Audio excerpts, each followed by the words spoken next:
life tools. Number 1, they're just people. Number 2, don't listen to what they say, watch what they do. Number 3, don't ever bullshit yourself.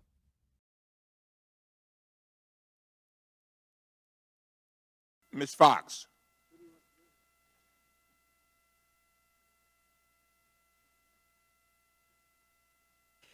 Thank you, Mr. Chairman. Mr. Cohen, you have admitted to lying on your taxes.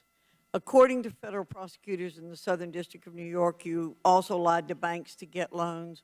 The prosecutors wrote, quote, to secure loans, Cohen falsely understated the amount of debt he was carrying and omitted information from his personal financial statements to induce a bank to lend based on incomplete information, end quote. Is that correct?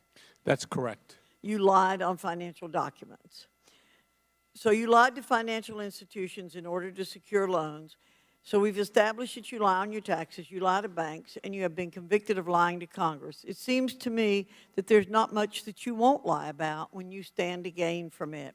In fact, the prosecutors for the Southern District of New York noted that each of your crimes, quote, bear a common sense of characteristics which each involving deception and being motivated by your personal greed and ambition. Is your appearance here today motivated by your desire to remain in the spotlight for your personal benefit? No, ma'am. You have sought out ways to rehabilitate your image, from tax evader, bank swindler, and all-around liar to an honorable, truthful man by appearing before cable news. I'm concerned you could be using your story and this congressional platform for your personal benefit, such as a desire to make money from book deals. So can you commit under oath that you have not and will not pursue a book or movie deal based on your experiences working for the president? No. You cannot commit to making money off of a book or movie deal based on your work? No. There's two parts to your question. The first part of your question, you asked me whether or not I had spoken to people regarding a possible book deal, and I have. And I've spoken to people who have sought me out regarding a movie deal. No, I didn't ask you if you'd spoken to anybody. I said, can you commit under oath that you will not, that you have not and will not pursue a book deal? And I would not do that, no. Okay. Can you commit under oath that you will not pursue opportunities to provide commentary for a major news network based on your experiences working for the president? No. Can you commit under oath that you will not pursue political office in the state of New York? No. So you don't commit to changing your ways, basically, because you want to continue to use your background as a liar, a cheater, a convicted liar to make money. That's what you want to do. And that's going to get me a book deal and a movie deal and television and a spot on television? I don't think so. Well, it appears that it will. I'd yield my time, remainder of my time, Mr. Chairman, to Mr. Jordan. I thank the gentlelady for yielding. Mr. Cohen, in your sentencing statement to the court in December of last year, you said, I want to apologize to the people of the United States. You deserve to know the truth. Approximately a month later, BuzzFeed News ran a story that was the story in the country for a couple days. BuzzFeed's story ran January 17th, 2019. On January 18th, your counsel went on TV and wouldn't confirm or deny the story. The next day, the special counsel's office did something that's never happened. Never happened. They said the description of specific statements to the special counsel's office and the characterization of documents and testimony obtained by this office regarding Michael Cohen's congressional testimony are not accurate. Why didn't your lawyer, the day that he's on TV, when this story is the biggest thing in the news in the country, why didn't he deny the BuzzFeed story? Because I didn't think it was his responsibility to do that. We are not the fact checkers for BuzzFeed. He's on TV to talk about the very story you committed to the court when you were trying to get your sentence reduced, that the American people deserve to know the truth. You had the golden opportunity to give them the truth on a false story, the BuzzFeed story, and your lawyer didn't say a thing. He actually said this, I can't confirm, I can't deny. You had an opportunity to do exactly what you told the judge you were going to do 1 month after you said it, and you didn't do it. Why not? Again, it wasn't our responsibility to be the fact checker for the news agencies. the there. biggest story in the Sir, country. please let me. The president says so far Let approximately me just say one thing, and then I'll let you 9,000. finish. I got 8 seconds. I got 8 seconds. I'll let you finish. Chairman, may I The please finish? special counsel Chairman, can I said please finish? something they've never done. They said that Sir. story was false. Now you can respond. Okay. My response. The president has told something over 9,000 lies to date. Do I ask Mr. Davis or Mr. Monaco, or do I go on television in order to correct his mistakes? When Mr. The Davis answer, goes on sir, to talk the about answer is that no. specific subject, The you answer is should. no. And Gentlemen, I would like the to gentleman's also, time has, listen up. The gentleman's time has expired. You may finish answering the question, and then we're going to go to Mr. Connolly. all I wanted to say is I just find it interesting, sir, that between yourself and your colleagues, that not one question so far since I'm here has been asked about President Trump. That's actually why I thought I was coming today, not to confess the mistakes that I've made. I've already done that, and I'll do it again every time you ask me about taxes or mistakes. Yes, I made my mistakes. I'll say it now again, and I'm going to pay the ultimate price. But I'm not here today, and the American people don't care about my taxes. They want to know what it is that I know about Mr. Trump, and not one question so far has been asked about Mr. Trump. Mr. Connolly. Thank you, Mr. Chairman. Well, Mr. Cohen, based on your testimony and your 10-year experience, I think you can recognize the behavior you're being subjected to on the other side of the aisle. Discredit, slander, use any trick in the book to prevent your testimony from sticking. The idea that a witness would come to us who's flawed, and you certainly are flawed, means they can never tell the truth, and there is no validity whatsoever to a single word they say, would discredit every single criminal trial of organized crime in the history of the United States, because all of them depend on someone who's turned. It would make RICO null and void. We couldn't use it anymore. This Congress historically has relied on all kinds of shady figures who turned. One of the most famous who led to the decapitation of the organized crime families in America, Joe Valachi, congressional hearing. He was a witness, and he committed a lot worse crimes than you're convicted of, Mr. Cohen. So don't be fooled by what my friends on the other side of the aisle are trying to do today. It is do everything but focus on the principle, known as individual number one in the Southern District of New York, as I recall. Is that correct, Mr. Cohen? That is correct. Now, Mr. Cohen, I want to ask you about something that's not in your testimony and that so far has not been made public.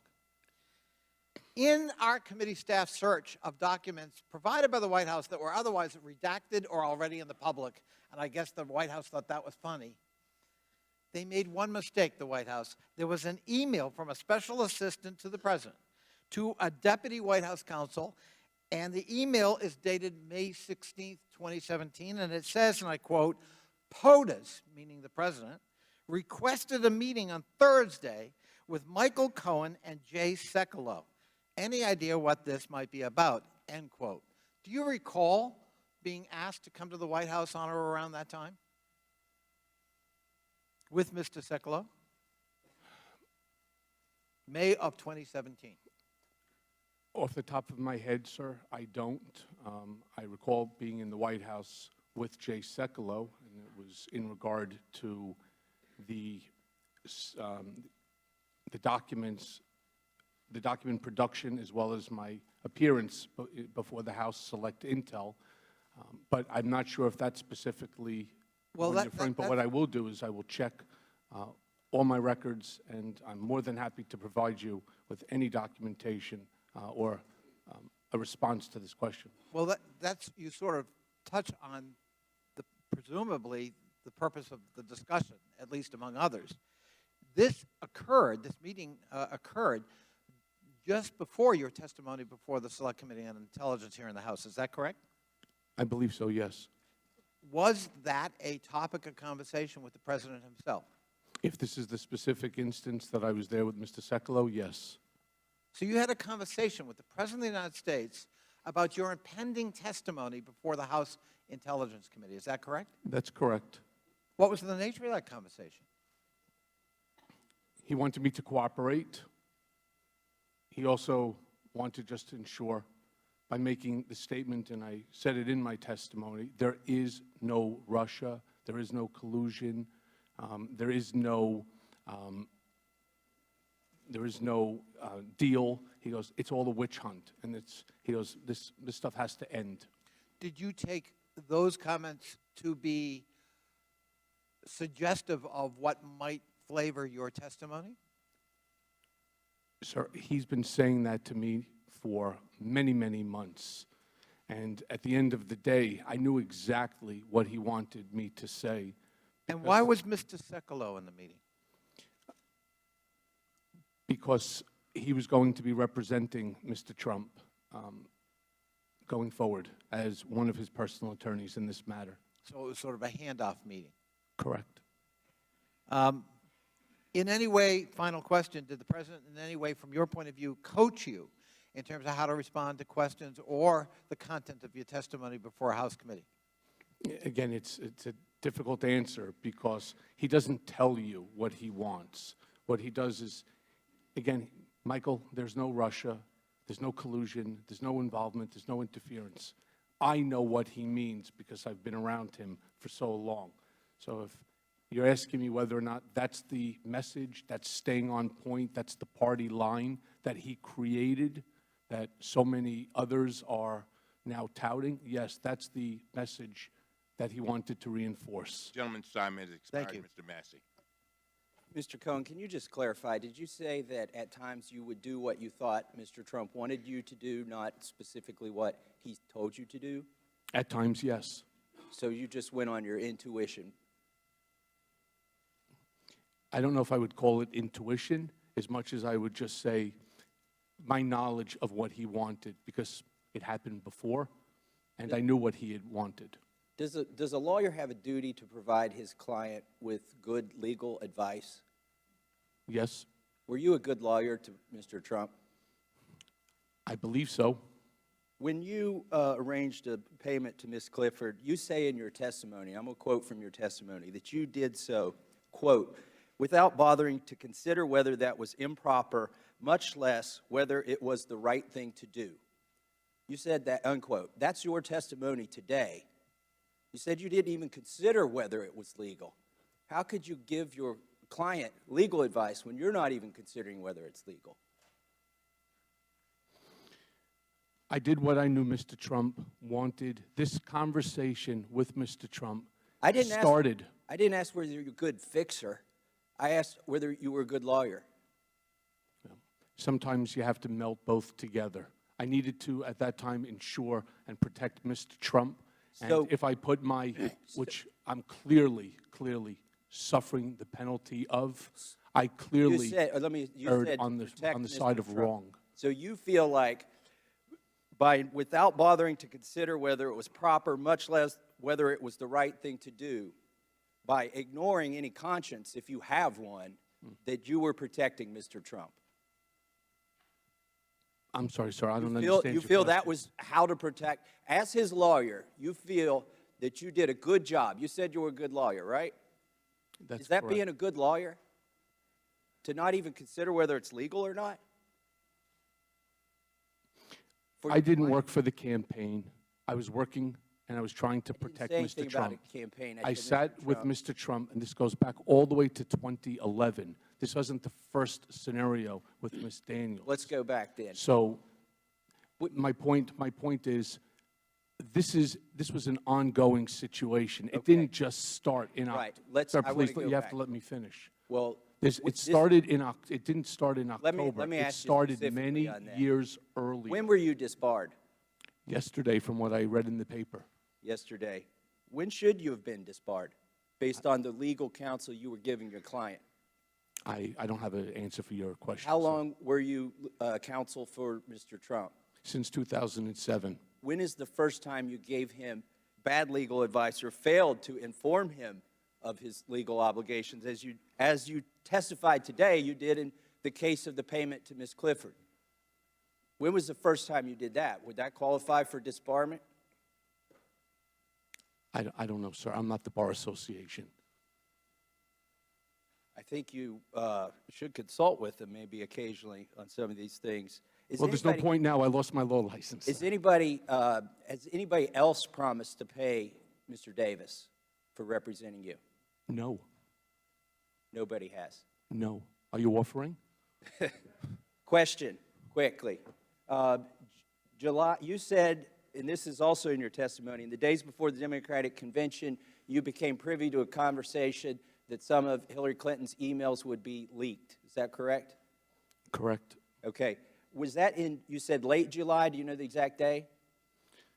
I believe it was either the 18th or the 19th, and I would guess that it would be on the 19th. But it was definitely July. I believe so, yes. Do you know that was public knowledge in June? This was Mr. Assange, and I'd like to submit this, unanimous consent to submit this for the record. Without objection, so. Mr. Assange reported to the media on June 12th that those emails would be leaked. So I'm not saying you have fake news, I'm saying you have old news, and there's really not much to that. I would like to yield the remainder of my time to Mr. Higgins. Thank you, sir. Mr. Cohen, I'm quoting you close I can. Earlier said, I spent last week looking through boxes to find documents that would support your accusations. Where are those boxes, good sir? Where are those boxes? Are they in your garage? Or? They're in the storage. And are these not boxes that should have been turned over to investigative authorities during the many criminal investigations you've been subject to? Sir, these are the boxes that were returned to me If post the raid. if they include data pertinent to crimes that you've committed, should they not have been turned over and remanded to investigative authority? Did Mr. Lanny Davis know of these boxes? No, The I gentleman's don't time has understand your expired. You question. may answer the question. I don't understand his question, sir. Very well. Christian Morsi. Mr. Cohen. Good morning. Thank you, Chairman Cummings, for convening this hearing, and thank you, Mr. Cohen, for voluntarily testifying this morning. Mr. Cohen, you were the Executive Vice President and Special Counsel for the Trump Organization, correct? I was the Executive Vice President, Special Counsel to Donald J. Trump. And Special Counsel means you were the attorney for him, is that right? Just means I was there in order to handle matters that he felt were significant and important to him individually. And those included legal matters? Yes, sir. Sir, as a former attorney, you're familiar with legal documents known as non-disclosure agreements, or NDAs, is that right? Yes. Sir, I'm sure you know that NDAs properly written in scope can be reasonable in certain business contexts, but they can also be abused to create a chilling effect to silence people, as we've seen in the Me Too movement and other places. Isn't that right, Mr. Cohen? Yes. And Mr. Cohen, the Trump Organization used NDAs extensively, isn't that right? That's correct. Mr. Cohen, I'm reading from a recent Washington Post article regarding the language in one of these types of NDAs where the terms were described as very broad. For instance, the terms confidential information was defined to be anything that, quote, Mr. Trump insists remain private or confidential, including but not limited to any information with respect to the personal life, political affairs, and or business affairs of Mr. Trump or any family member, close quote. Do those terms sound familiar to you? I've seen that document. In fact, there's a class action lawsuit filed this month by former Trump campaign worker Jessica Denson that this NDA language is illegal because it is too broad, too vague, and would be used to retaliate against employees who complain of illegality or wrongdoing. Would you agree that in the use of these types of NDAs with this type of language, and later when Donald Trump sought to enforce them, that he intended to prevent people from coming forward with claims of wrongdoing? Yes. Would you agree that the effect of the use of these NDAs and their enforcement was to have a chilling effect on people or silenced them from coming forward? I apologize. If you want to define chilling, I'm not sure. Oh, just that he would, in using these NDAs or trying to enforce them, would basically try to keep people silent. That was the goal. And nothing at the Trump organization was ever done unless it was run through President Donald Trump, correct? That's 100% certain. Okay. Mr. Cohen, do you believe that there are people out there today, either from the president's business or personal life, who are not coming forward to tell their stories of wrongdoing because of the president's use of NDAs against them? I'm sorry, sir. I don't know the answer to that question. Okay. Sir, I have a couple other questions for you. When was the last communication with President Trump or someone acting on his behalf? I don't have the specific date, but it was a while ago. Okay. Do you have a general time frame? I would suspect it was within 2 months post the raid of my my home Okay, so hotel, early fall of last year, generally. generally. And what did he or his agent communicate to you? Unfortunately, this topic is actually something that's being investigated right now by the Southern District of New York, and I've been asked by them not to discuss and not to talk about these issues. Fair enough. Is there any other wrongdoing or illegal act that you are aware of regarding Donald Trump that we haven't yet discussed today? Yes, and again, those are part of the investigation that's currently being looked at by the Southern District of New York. Sir, Congressman Cooper asked you about whether you were aware of any physical violence committed by President Trump. I just have a couple quick questions. Do you have any knowledge of President Trump abusing any controlled substances? I'm not aware of that, no. Do you have any knowledge of President Trump being delinquent on any alimony or child care payments? I'm not aware of any of that. Do you have any knowledge of President Trump arranging any health care procedures for any women not in his family? I'm not aware of that, no. Thank you. I yield back. Thank you. Mr. Cloud. Thank you, Chairman. Mr. Cohen, can you tell me the significance of May 6th? After May 5th. In terms of, sir? A couple months from now. That's the day that I need to surrender Yes, to sir. federal it is. prison. Could you, for the record, state what you've been convicted of? I've been convicted on 5 counts of tax evasion. There's 1 count of misrepresentation of documents to a bank. There's 2 counts, one dealing with campaign finance for Karen McDougal, 1 count of campaign finance violation for Stormy Daniels, as well as lying to Congress. Thank you. Can you state what your official title with the campaign was I did not have a campaign title. and your position in the Trump administration? I did not have one. Okay, in today's testimony, you said that you were not looking to work in the White House. The Southern District of New York, in their statement, their sentencing memo, says this: Cohen's criminal violations in the federal election laws were also stirred, like others' crimes, by his own ambition and greed. Cohen privately told friends, colleagues, and including seized text messages that he expected to be given a prominent role in the new administration. When that did not materialize, Cohen found a way to monetize his relationship in excess with the president. So were they lying or were you lying today? I'm not saying it's a lie. I'm just saying it's not accurate. I did not want to go to the White House. I retained, and I brought an attorney in, and I sat with Mr. Trump, with him, for well over an hour, explaining the importance of having a personal attorney, that every president has had one, in order to handle matters like the matters I was dealing with, which included, say, like Summer reclaim my Zervos, time. Stormy Daniels, I was dealing with Stephanie I ask Clifford, unanimous consent and other to personal submit matters the that sentencing needed. memo. Excuse me, this is my time. Thank you.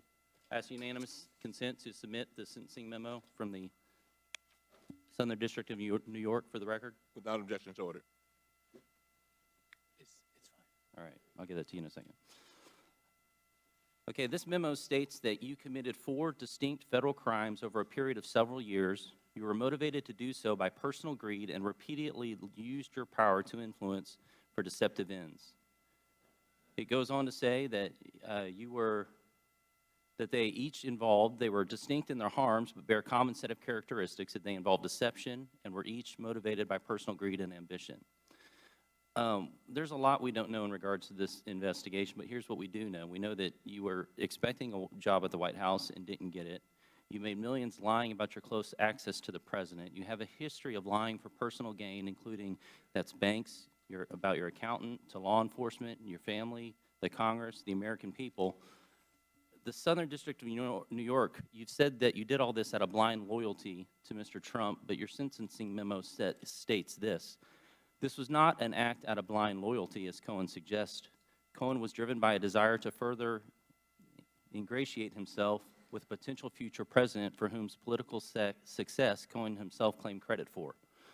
Now, we're in a search for truth, and I don't know, Chairman, how we're supposed to ascertain the truth in this quagmire of a hearing when the best witness we can bring before this has already been convicted of lying before us. And what's sad is the American people have seen this play out before. We have people in prominent positions fail, and then a couple years later they get a book deal. Now, you're set to go to jail for a couple years. You come out with a multi-million book deal. That's not bad living. And so my question is will you today to commit to donate any further proceeds to book deals, to film reviews, to charity? No. Thank you. I yield my time. Will the gentleman yield? Now, Will the gentleman yield? now, yield. may I finish? Will the gentleman yield? Yield to Mr. Meadows. Mr. Chairman, may I finish? Mr. Cohen, May I finish my? Mr. Cohen, he's yielded to me, and so. I didn't finish, sir, my response. Listen, I'm everything's asking been the chairman, made. Mr. Chairman, may I finish my response, please? I'll let you respond, but answer his question, please. Mr. Cohen, everything's been made of your lies in the past. I'm concerned about your lies today. Under your testimony just a few minutes ago, to me, you indicated that you had contracts with foreign entities, and yet we have a truth and testimony disclosure form which requires you to list those foreign contracts for the last 2 years, and you put NA on there. And it's a criminal offense to not have that accurately. So when were you lying? Either in the testimony to me earlier today or when you filled out the form? Gentleman's time has expired. Mr. Cohen, you may answer his question and then whatever you wanted to say on that. His question is, unfortunately, I don't have an answer for his question. But as it Well, no, relates- Mr. Chairman. As Excuse it me. relates, The gentleman is out of order. He said he does not have an answer. Mr. Chairman, when we were in the majority, with all due respect, Mr. Chairman, hold on. Regular order. The gentleman has just said he doesn't have an answer, and you had already gone over your time. He's under oath to tell the truth. One of them Again- is not accurate, again, Mr. Chairman. You will have time to answer Mr. questions. Chairman, just a question, Mr. Chairman, just a question. Mr. Raskin. Mr. Mr. Raskin. Mr. Cohen, thank you for your composure today. Our colleagues are not upset because you lied to Congress for the president. They're upset because you stopped lying to Congress for the president. Now, you've described the Trump campaign as a once-in-a-lifetime money-making opportunity, the greatest infomercial of all time, I think you said, and this may be the most trenchant observation of your whole testimony. Do you think the Trump campaign or presidency ever stopped being about making money for the president, his family, and his organization? yes, When did it stop being that? when he won the election. And what did it become about at that point? Then it had to be about figuring out what to do here in Washington. Can you carefully explain to America how the hush money payments to Karen McDougal and Stormy Daniels worked? Can you carefully explain what catch and kill is? Sure.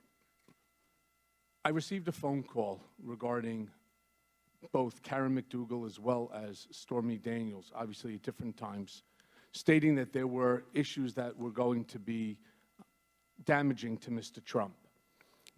With the Stormy Daniels, it started in 2011 when she wanted to have something removed from a website. And that was the first time I met Keith David. I spoke with Keith Davidson, her then acting attorney, and we were successful in having it taken down from the website.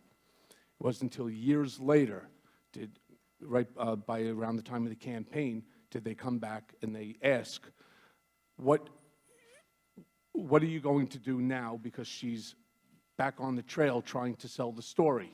At which point in time, David Pecker, on behalf of the National Enquirer, reached out to her and her attorney in order to go take a look at lie detector test that would prove that she was telling the truth. They then contacted me and told me that she was telling the truth, at which point, again, all the time. She took a lie detector test. She allegedly took a lie detector test and was seen by an employee of the National Enquirer. At which point in time, I went straight into Mr. Trump's office and I explained why this time it's different than another time. Okay, now when you say different than another time, were there other women paid sexual hush money by Donald Trump or his organization? Was this a standard operating practice? No. So you're not aware of any other cases where it had taken place? I'm not aware of any other case that Mr. Trump paid. So which brings us to the Karen McDougal. He was supposed to pay. He was supposed to pay $125,000 for the life story of Karen McDougal. For whatever the reason may be, he elected not to pay it. David Pecker was very angry because there was also other monies that David had expended on his behalf. Unfortunately, David never got paid back for that either. So David Pecker had done this in other cases of other mistresses or women? Other circumstances, yes. Okay. Not all of them had to do with women.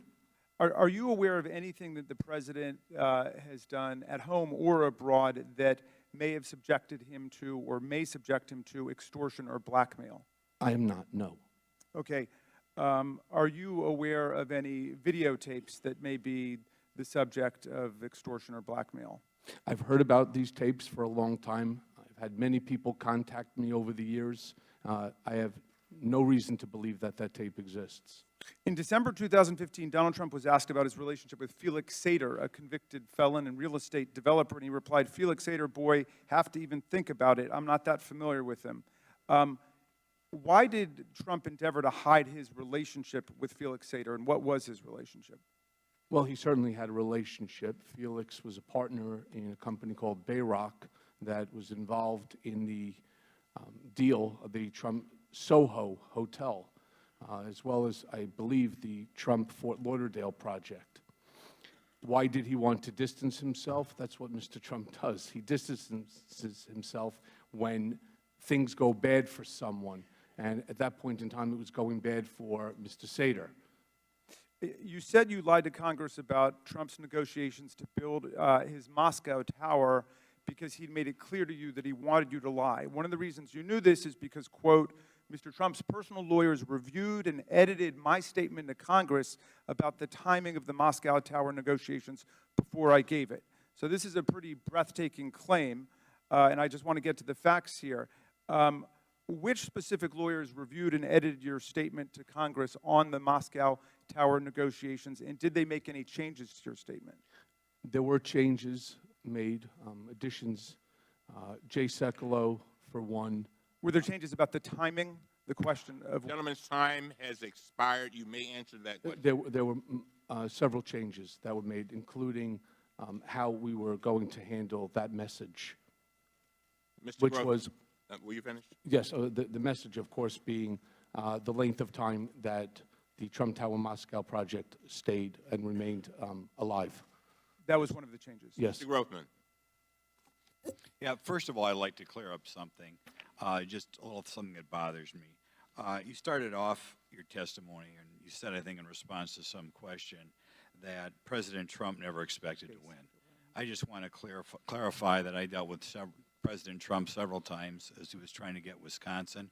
He was always confident. He was working very hard. And this idea that somehow he was just running to raise his profile for some future adventure, at least in my experience, is preposterous. And I'll find it offensive when anti-Trump people imply that he just did this on a lark and didn't expect to win. But be that as it may, my first question concerns your relationship with the court. Do you expect, I mean, right now I think you're sentenced to 3 years, correct? That's correct. Do you expect any time, using this testimony, other testimony, after you get done doing whatever you're going to do this week, do you ever expect to go back and ask for any sort of reduction in sentence?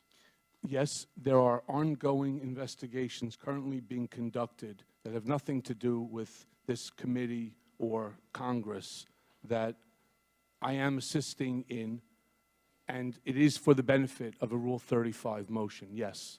So you expect, and perhaps what you testify here today will affect going back and reducing this, what we think is a relatively light 3-year sentence. You expect to go back and ask for a further reduction?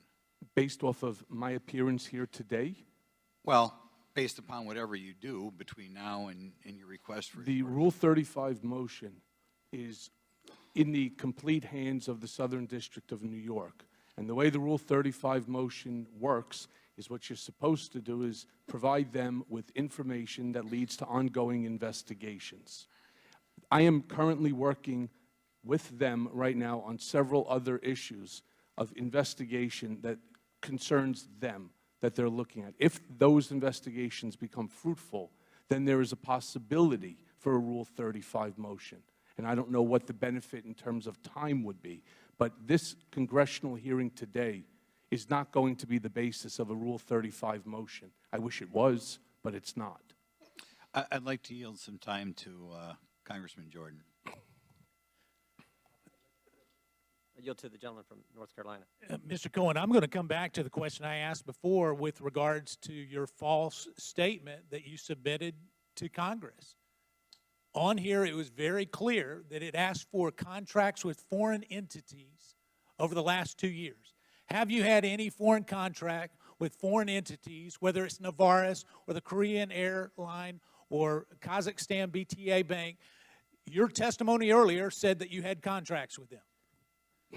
In fact, you went into detail. I believe on it talks about lobbying. I did no lobbying. On top of that, they are not government. I'm not asking about lobbying, Mr. Cohen. They are not government agencies. Do you have foreign publicly contracts? traded companies? Do you have foreign contracts? I currently have no foreign. Did you have foreign contracts over the last 2 years? Foreign contracts? Contracts with foreign entities. Did you have Yes. contracts? Yes. Yes. Why didn't you put them on the form? It says it's a criminal offense to not put them on this form for the last 2 years. Why did you not do that? Because those foreign companies that you're referring to are not government companies. It says non-governmental, Mr. Cohen. You signed it. They're talking about me as being non-governmental. And right, it says foreign agency. It says foreign contracts. Do you want us to read it to you? I read it, and it was reviewed by my counsel, and I am a non-government employee. It was not lobbying, and they are not foreign. This has nothing to do with lobbying. It says it's a criminal offense to not list all your foreign contracts. That's what it says. Well, then I'm going to take a look at it before I leave. No, you've heard it. I will, and hopefully I will amend it prior to leaving, because that's not the way I read your document. You know, it's just one more example, Mr. Cohen, of you skirting the truth. Okay, I want to ask one other question. Sir, One other question, Mr. Cohen. It's my time, not yours. Were you advised, or was your counsel advised, to withhold your written testimony to the latest possible date, as John Dean said last night on CNN? Was it my what? Were you advised, or was your counsel advised, to withhold your written testimony to this committee at the latest possible date, to get it to this committee at the latest possible date, as John Dean said that he advised you? Yes or no? No. We will. He never advised you. John Dean? I've never spoken with John Dean. Has he spoken to your attorney? I don't know. I've never spoken Well, to ask John your Dean. attorney. He's right we there were behind working you. last night till 11, 12 o'clock at You've night. known that you've been coming for some time. You may answer the question. Answer the question. We were working till 11, 12 o'clock last night to finish everything. So you were writing it last night, Mr. Cohen? we were Don't making give me edits. that bull. We were making edits all the way through the night. Recognize Mr. Ruda. I'm sorry. Thank you, Mr. Chairman. Mr. Cohen, in November 2013, President Donald Trump testified under oath in a lawsuit related to the failed real estate project, Trump International Hotel and Tower in Fort Lauderdale. During the deposition, President Trump was asked about his knowledge of Felix Sater, a Russian-born real estate developer and convicted member of the Russian mafia, who, according to press reports, pled guilty for his role in a $40 million stock manipulation scheme. And it's worth noting, as well publicized, the direct relationship between the Russian mafia and the Kremlin. Over the years, President Trump was asked how many times he interacted with convicted Russian mobster Felix Sater. In 2013, President Trump testified that, quote, "Not many. If he were sitting in the room right now, I really wouldn't know what he looked like," unquote. Mr. Cohen, as you previously testified, isn't it true that President Trump knew convicted Russian mobster Felix Sater in 2013 when he made that statement? Yes. Isn't it true that because of Mr. Sater's relationship to the Trump organization, that he had an office in the Trump Tower? And on the 26th floor, Mr. Trump. And the 26th floor is important. Why? Because it's Mr. Trump's floor. So he had an office on the same floor as President Trump. In fact, his office, when he left, became my office. And isn't it also true that convicted Russian mobster Sater even had business cards indicating that he was a senior advisor to Donald Trump, as reported by the Washington Post? Yes. Did convicted Russian mobster Sater pay rent for his office? No, he did not. So, based on those facts, isn't it true that President Trump misled at best, or worse, lied under oath? Yes.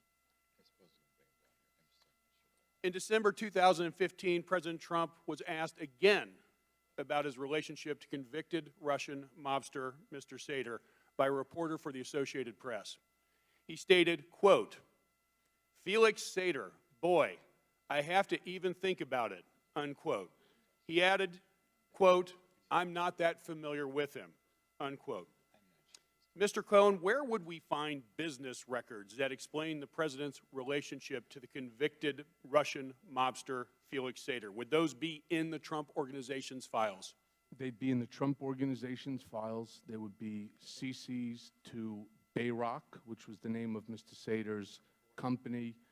I suspect on Mr. Sater's email address, possibly hard files in possession of Mr. Sater.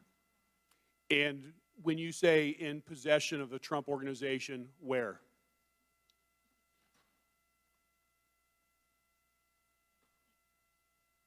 It depends upon who the attorney was that was working on it. Now it would probably be in a box, off-site.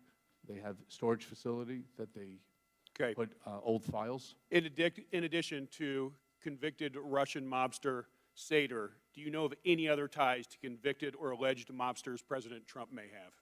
I am not aware.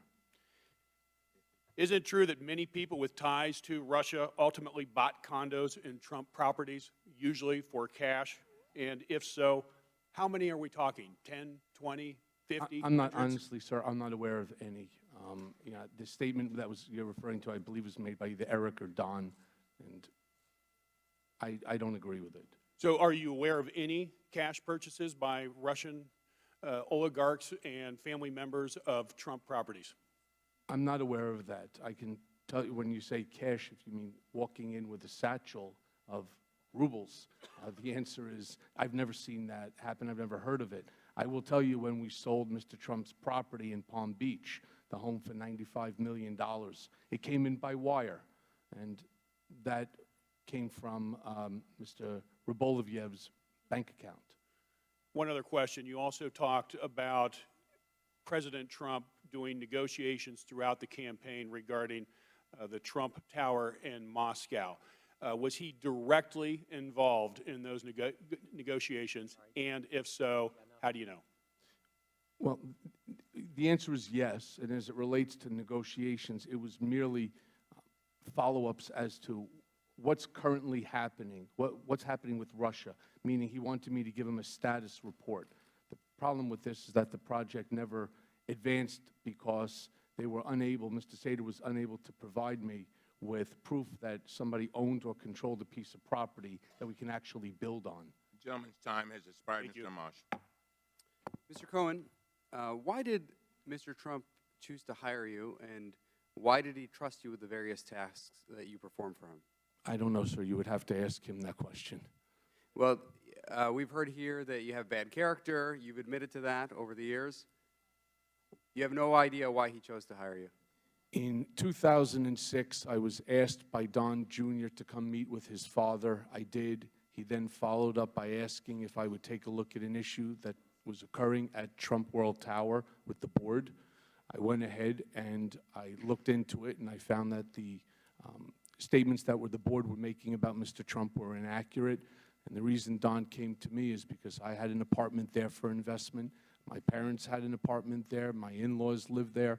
Friends of mine, we all bought as a big block from a brokerage company. We got a good price on each unit. And we ultimately turned over the board, and I became actually the treasurer of the board because the out-of-control spending was going to put the building into bankruptcy. And I was proud to say that within a year, we had plus $1 million versus minus 1.3. At the end of the day, Mr. Trump appreciated that, and he tasked me with something else. It was to handle a problem that Don Jr. had created in terms of a business, a license deal, and we resolved that. And then on top of that, the third time, Mr. Trump had asked me to take a look at the third Trump Entertainment Resort Chapter 11 reorganization, because he had a series of questions that he wanted answered. And I read these 2 stacked books, gave him the answers that he needed, and with that, the next time I was sitting in his office, and he asked me if I was happy at the sleepy old firm that I was with. I said, yes. He said, would you rather work for me? And I asked if you offer me a job. And he said, yeah. And we negotiated, and I actually never went back to my office. All right. But you suggested that the president sometimes communicates his wishes indirectly. For example, you said, quote, Mr. Trump did not directly tell me to lie to Congress. That's not how he operates, end quote. Can you explain how he does this? Sure. It would be no different if I said, that's the nicest looking tie I've ever seen, isn't it? What are you going to do? You're going to fight with him? The answer is no. So you say, yeah, it's the nicest looking tie I've ever seen. That's how he speaks. He doesn't give you questions. He doesn't give you orders. He speaks in a code. And I understand the code because I've been around him for a decade. And it's your impression that others who work for him understand the code as well? Most people, yes. Mr. Cohen, I don't know whether we should believe you today, but I'm going to ask you this one last question. What is the truth that you know President Trump fears most?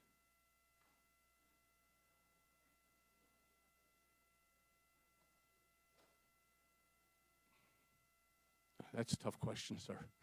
I don't have an answer for that one. What does he fear most? What's the truth that he fears most? From your perspective. And again, I don't know whether we should believe you here today, but you know, it's a tough question, sir. I don't know even how to answer that question. Let me ask you this. What principles have you chosen to follow in your life? And do you wish to follow different principles now? I've always tried to be a good person. I've tried to be a great friend. There were many, I think over 40 statements written in my support to the sentencing judge. I have friends who I treat incredibly well that I know for over 40 years, and I treat people after 40 minutes the same exact way. Am I perfect? No. Do I make mistakes? Yes. Have I made mistakes? Absolutely. I'm going to pay the consequences for it. But all I would like to do is be able to get my life back to protect my wife and my children, support and grow old. That's pretty much where I'd like to be. And you feel you're following a different set of principles now than you followed throughout your life? I do, and I'm trying. I'm trying very hard. I thank you for your questions. Some of the other ones really make it difficult to try to, show some redemption. But I am trying. I am trying. All right, thank you. Thank you.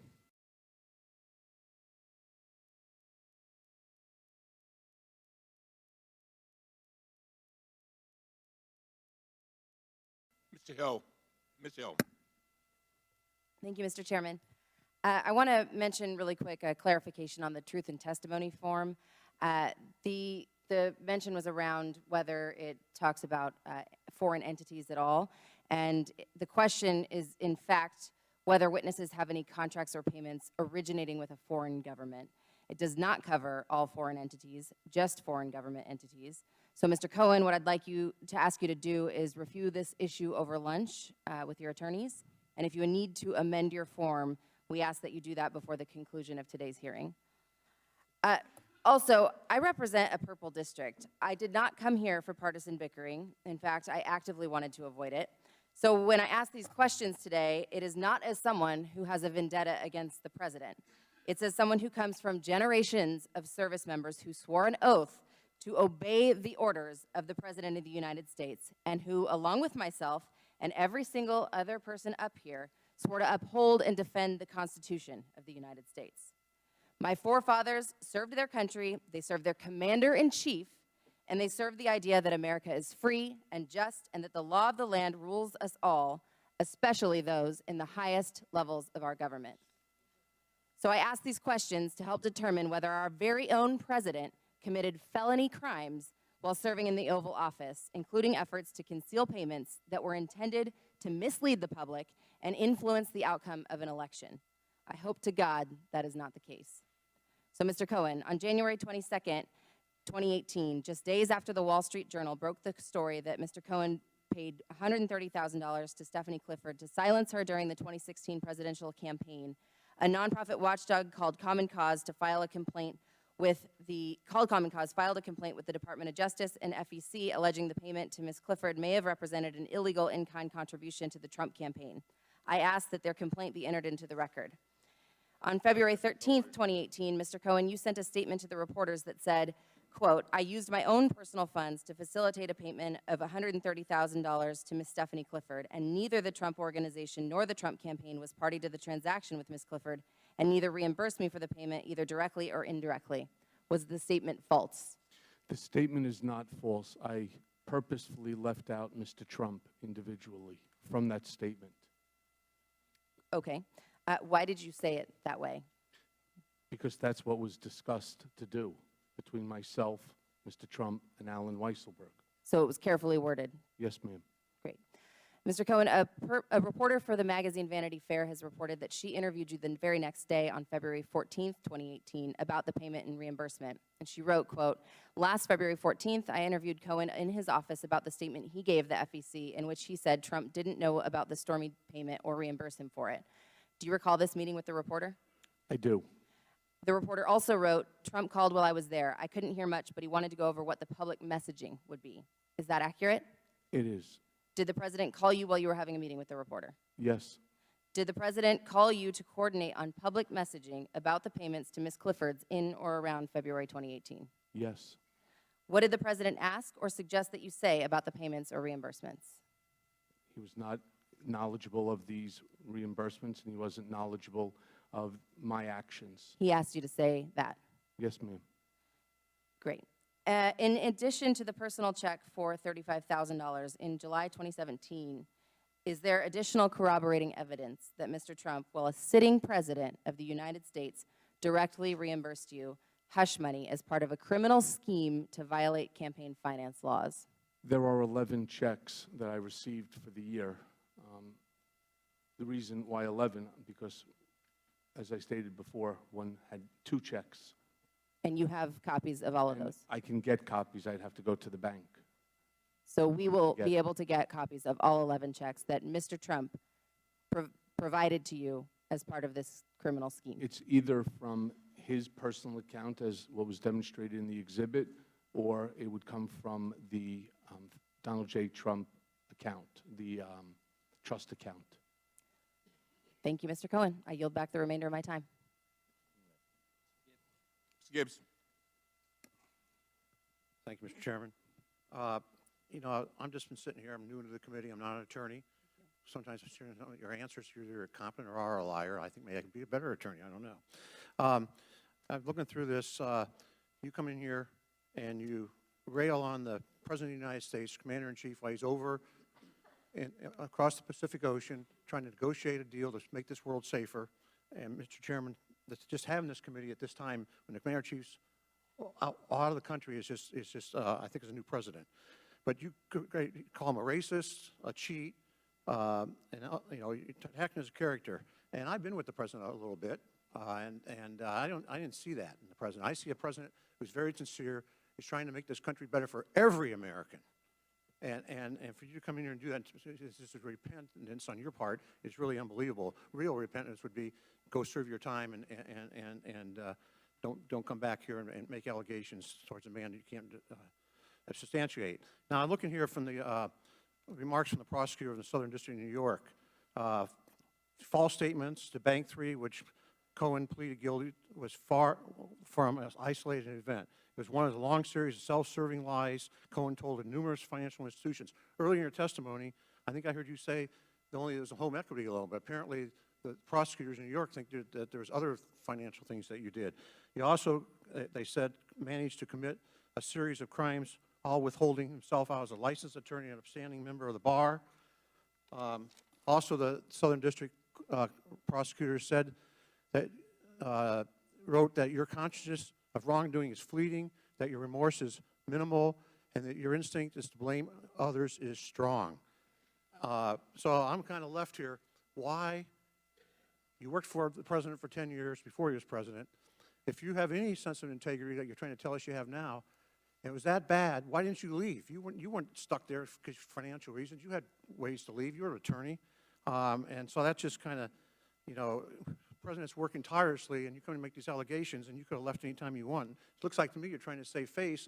And with the other questions that came out here was, looks like to me you're going to have a very lucrative deal at some point in your life, because you don't look like you're any close to retirement, but you're going to have some type of lucrative deal.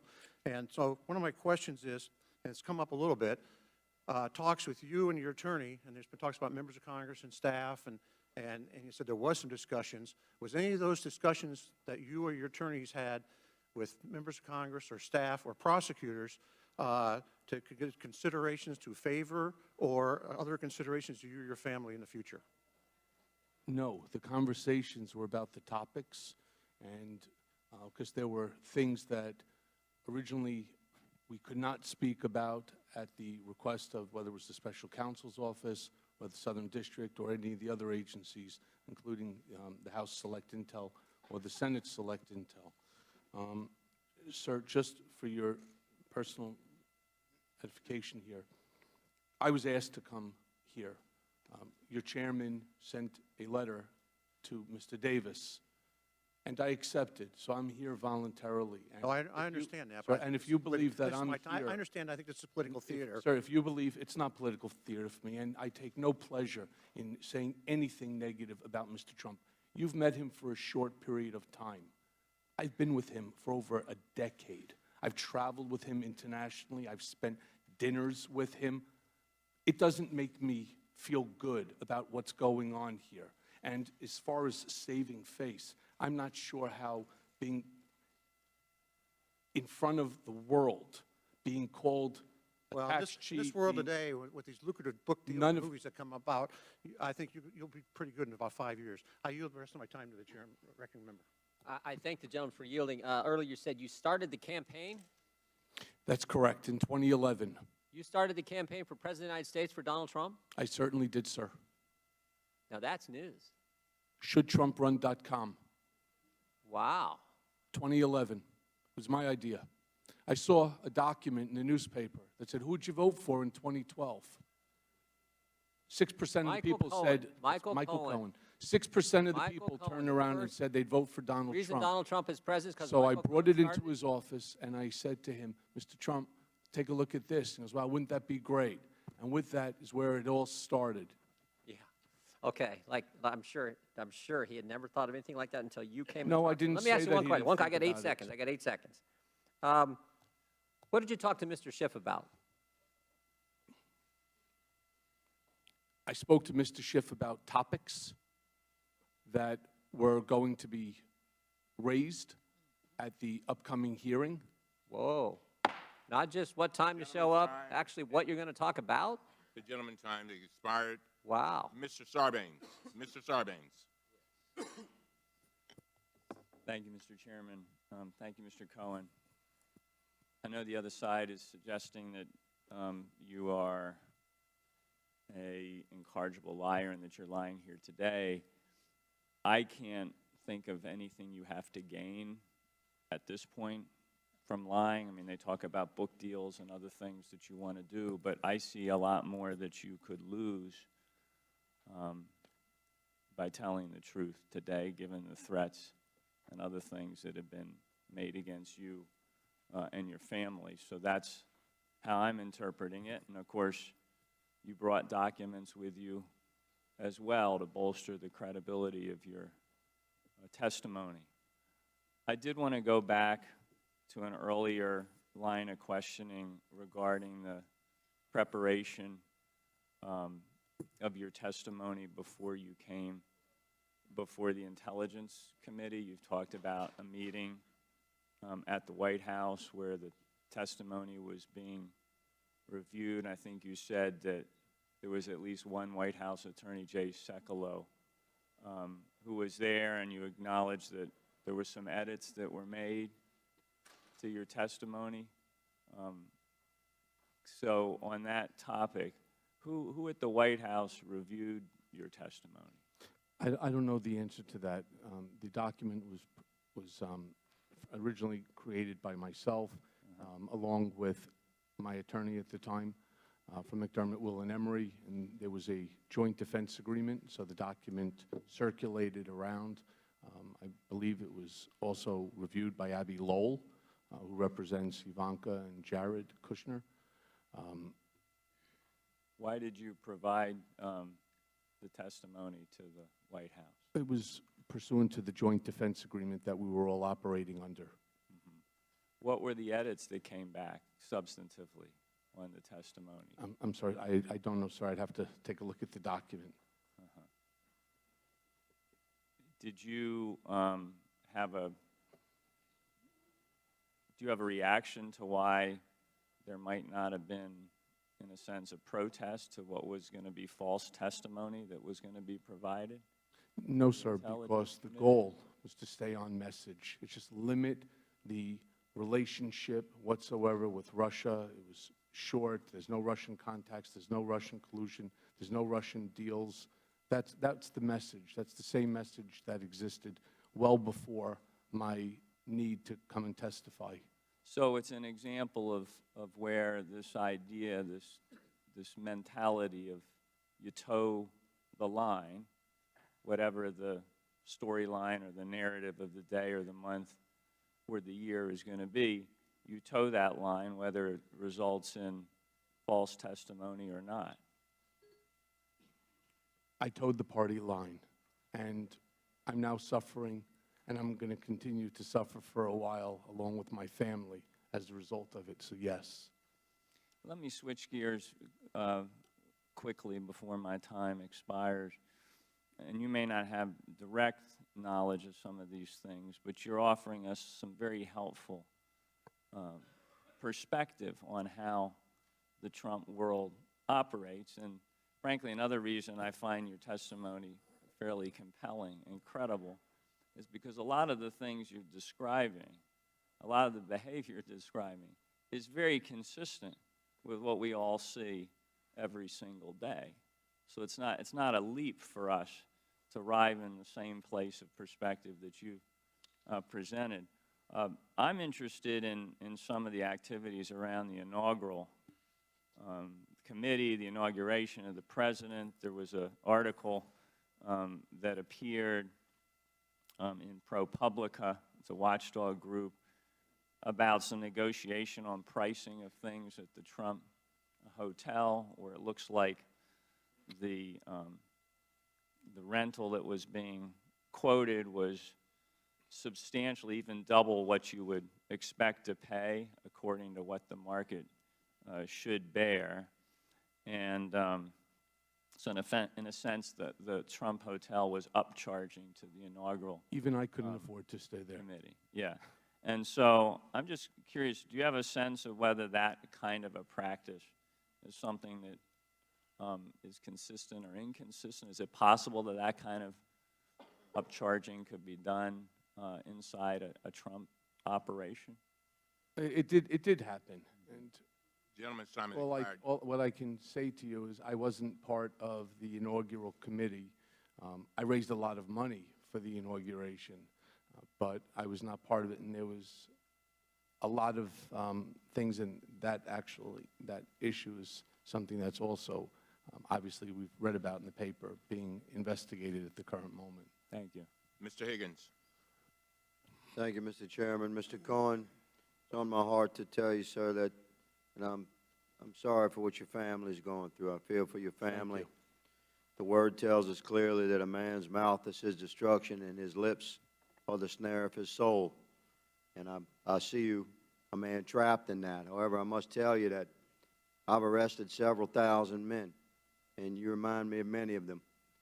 The ones that immediately become humble and remorseful at the time they're actually booked, and while they're incarcerated, they're quite penitent, and then return to their former selves when they're back on the street. So, respectful to your family and what they're going through, I owe you the honesty to tell you that that's my sense of you, good sir. I'm going to give you another opportunity to respond to what you brushed off earlier regarding your own statement during his testimony from C-SPAN notation at 2 hours and 50 seconds in. You stated regarding your credibility that you're being accused of having no credibility, that it is exactly for that reason I spent the last week searching boxes to find the information that I did so that you don't have to take my word for it. I want you to look at the documents and make your own decisions. Now, the documents you're referring to, Mr. Cohen, are the documents that you submitted with your testimony today. Is that correct? That is correct. Do you believe those documents to be worthy of evidence for this oversight hearing today? I leave that to you to decide. And I ask you again, sir, and please don't be incredulous, this is a serious question. Where are those boxes that contain documents worthy of evidence to be presented to Congress, and why have they not been turned over to investigating authorities looking into some of the many criminal activities that you're allegedly cooperating in? Where are these boxes? Who knows of these? Where is this treasure of evidence? The boxes that I'm referring to were boxes that were in my law office when the FBI entered and seized documents. Mr. Chairman, I When would I hope was that the moving- investigating authorities have noted what the gentleman had just stated, and that actions be taken for those boxes to be seized and reviewed based upon proper warrants signed by a sitting judge. You noted earlier today, Mr. Cohen, quite incredulously, one of my colleagues asked you regarding the television deal. You expressed wonderment that your predicament could possibly get you on television. It certainly got you on television today, has it not, sir? Sir, I was on television representing Mr. Trump going back into 2011. Well, I didn't know who you were until today, really, until the FBI raided your home. Most of Americans didn't know who you were. How many attorneys do you think Mr. Trump has had through the course of his career? Quite a few, I would imagine. You're just one that's in a trap right now, and I understand you're trying to get out of it. You're in a bind.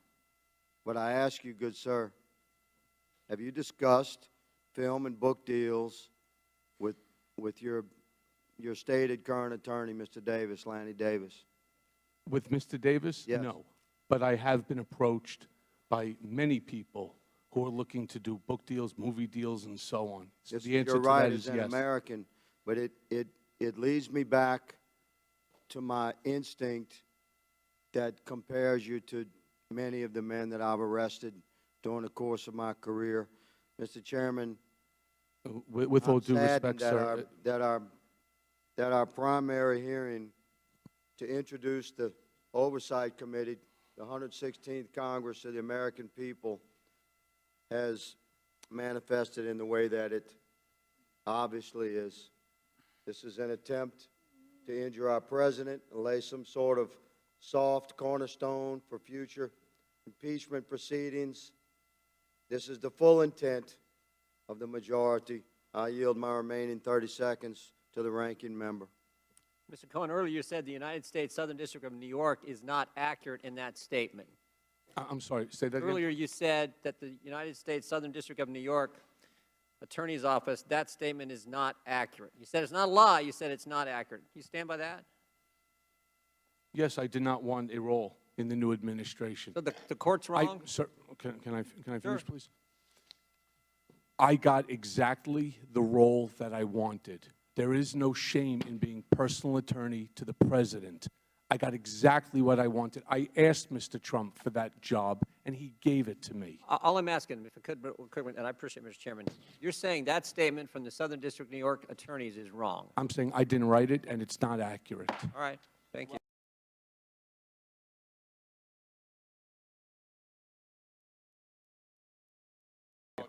Mr. Welch.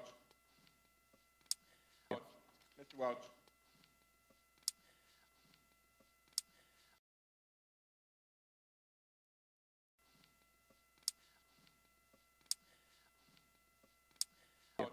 Mr. Welch.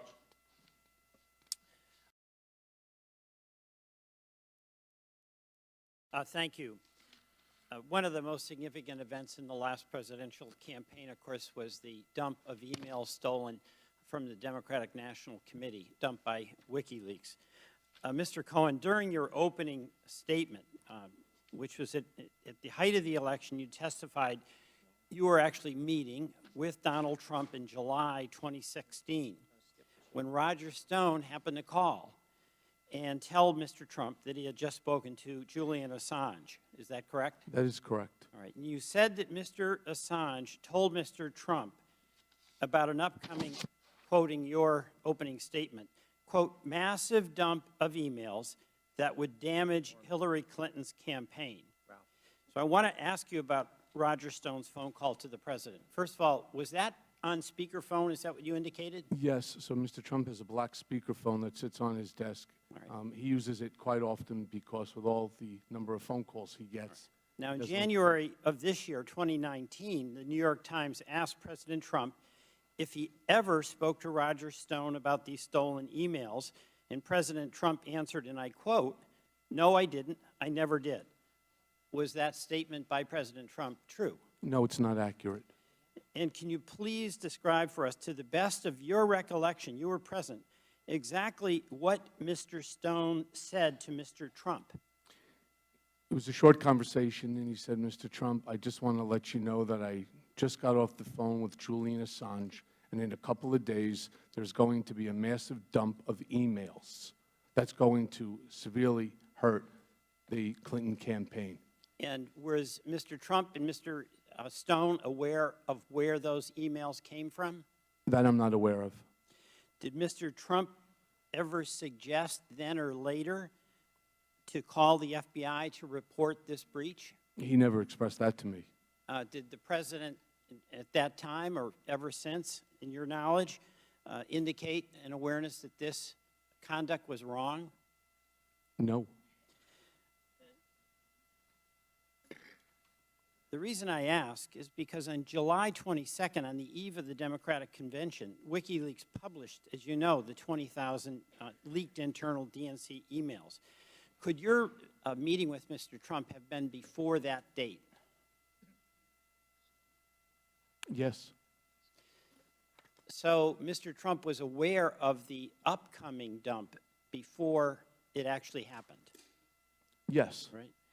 And is there any record? Though, sir, I don't know whether he knew or not, and I don't believe he did, what the substance of the dump was going to be, only that there was going to be a dump of emails. And he was aware of that before the dump occurred, correct? Yes, sir. All right. And are there any records that would corroborate the day of this meeting, calendars perhaps? I'm not in possession, but I believe, again, this is part of the special counsel, and they probably best suited to corroborate that information. Was anyone else present in the room during the call? I don't recall for this one, no, sir. Is there anyone else the committee should talk to about the president's knowledge of the WikiLeaks email dump? Well, again, when he called, Ronograph yelled out to Mr. Trump, Rogers on line 1, which was regular practice. And that's his assistant? That's his, yes. All right. And during a news conference on July 27th, 2016, then candidate Trump publicly appealed to Russia to hack Hillary Clinton's emails and make them public. He stated, and I quote, "Russia, if you're listening, I hope you're able to find the 30,000 emails that are missing." Now, going back to Mr. Stone's phone call to the president, do you recall if Mr. Trump had knowledge of the WikiLeaks dump at the time of his direct appeal to Russia? I am not. But the call with Mr. Stone, you believe, was before Yes. this 27th? Yes, I'm sorry. If you're, I thought you were talking about a different set of documents that got dumped. So I was in Mr. Trump's office, was either July 18th or 19th, and yes, he went ahead. I don't know if the 35,000 or 30,000 emails was what he was referring to, but he certainly had knowledge. All right, thank you. Just Yes, one sir. last question. Mr. Raskin had been asking you some questions, and one of the things in your answer was that Mr. Pecker expended other monies to protect Mr. Trump. Can you elaborate on what some of those other activities were? Sure. There was the story about Mr. Trump having a love child with an employee, and actually the husband of that employee works for the company as well. And there was a elevator operator who claims that he overheard the conversation taking place between one of Mr. Trump's other executives and somebody, and he ended up paying like $15,000 in order to buy that story to find out whether it was true or not. And that's just one example of things that David had done over the years. It was the reason why in the recording, when David was looking to become the CEO of Time magazine, we were concerned about, we'll call it the treasure trove of documents that had been created over the years, that if he left, somebody could open up the key to a drawer and find all this information. So we were going to look to buy all of those life rights and so on. Gentleman's time expired. Mr. Norman. Ms. Cohen, thank you for testifying. I join Congressman Higgins in feeling for your family. They have no part in this. You know, I've heard all the testimony, and I'm trying to decide what Clay's trying to decide. Are you really sorry for what you did, or you just got caught? And the thing that amazed me is that in your opening statement, which, let me quote, "Last fall, I pled guilty in federal court to felonies for the benefit of, at the direction of, and in coordination with individual one." Was that President? Yes, sir. Okay. Your crimes were of your own to benefit yourself. Some of them, yes. No, go through all the ones with the real estate, with the banks. On your HELOC loan, you failed to disclose more than $20 million in debt. You failed to disclose $70,000 in monthly payments. On your $14 million line of credit, you failed to disclose that you had drawn on that. So this was all for yourself. This wasn't for the benefit of President Trump. This was to benefit Michael Cohen. So that's my question. Did you just get caught? And you worked for this man for 10 years, Mr. Cohen. You came in here with these, he's a con man. He's a cheat. This is the very man that, didn't you wiretap him illegally? Did you not wiretap President Trump without his knowledge? I did record Mr. Trump in a conversation, yes. Is that lawyer-client privilege? Is that something that an honest guy would do, an honest lawyer?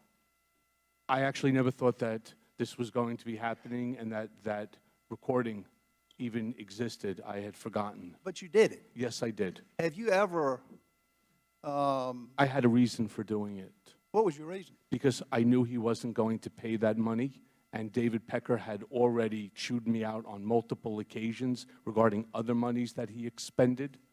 But this is a man that you trusted, you take a bullet for, you secretly recorded. Let me ask you this, Mr. Cohen. Have you legally or illegally recorded other clients?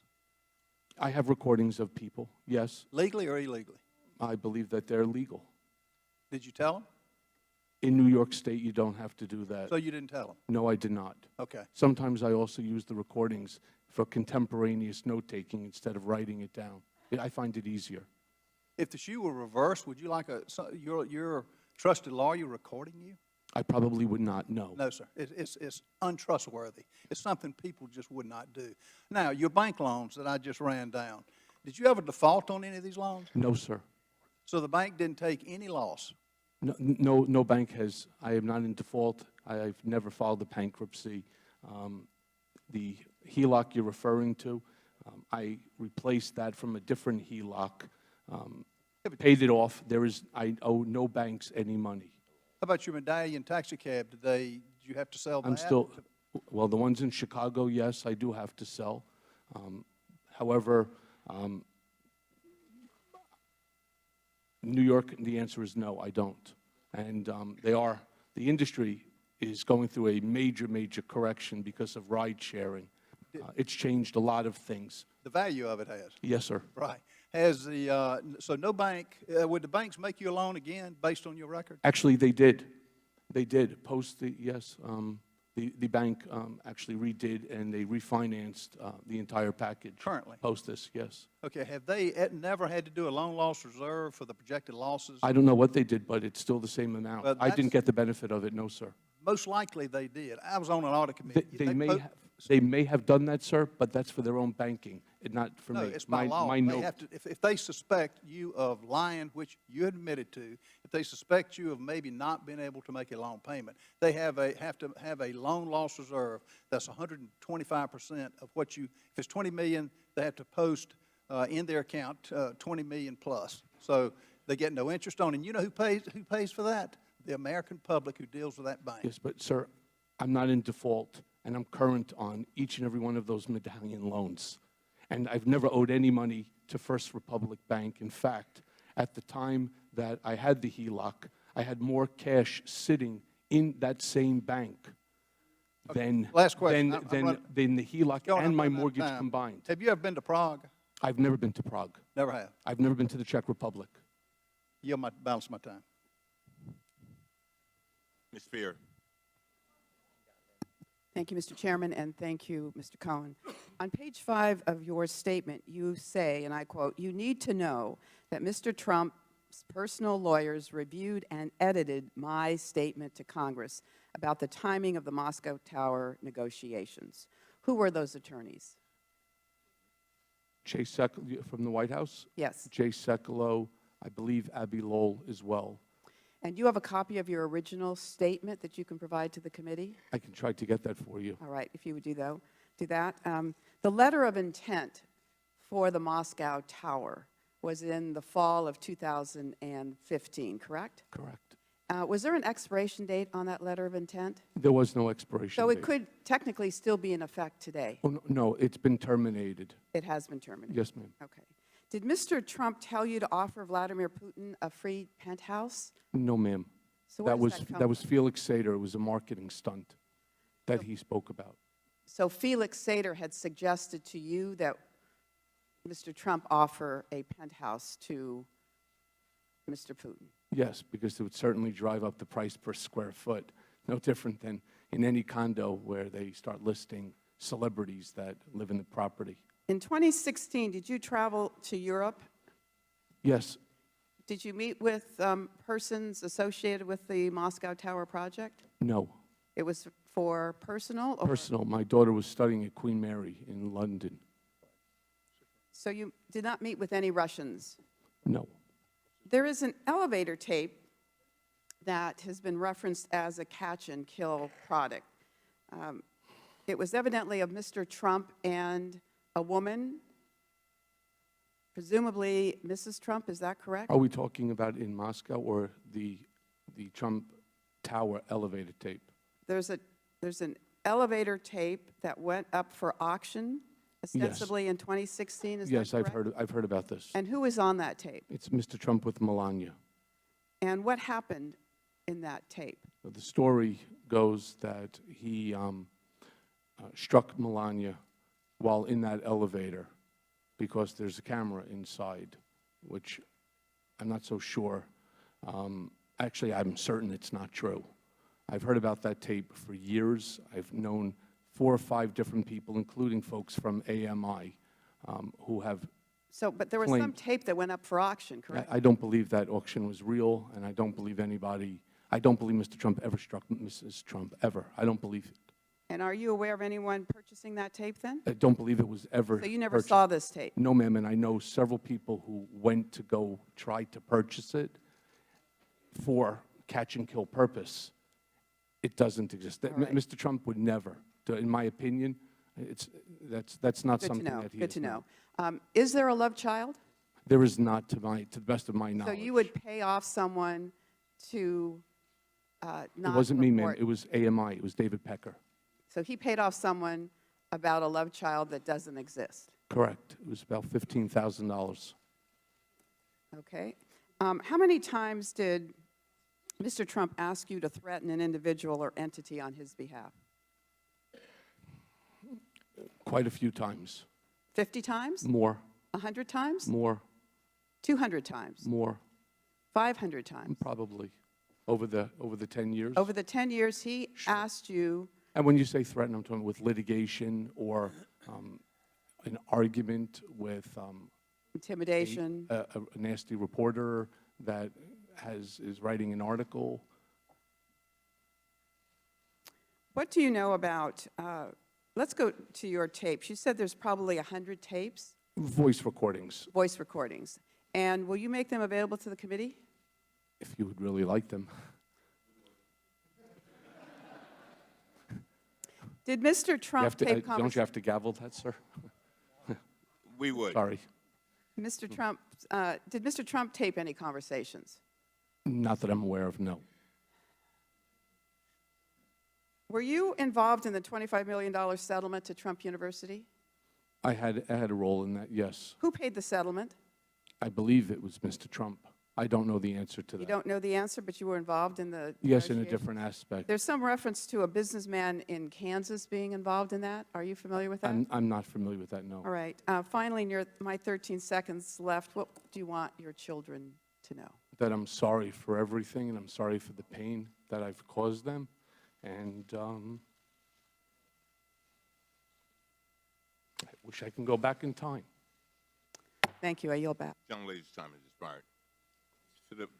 To the members of the committee, before we go to Ms. Miller, so that you can properly plan.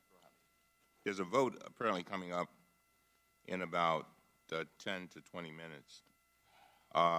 And what we will do is we will recess, and we will come back, listen up, 30 minutes after the last vote begins. Got that? Not it ends. 30 minutes after it begins, and we'll do that promptly. All right? All right, Ms. Miller.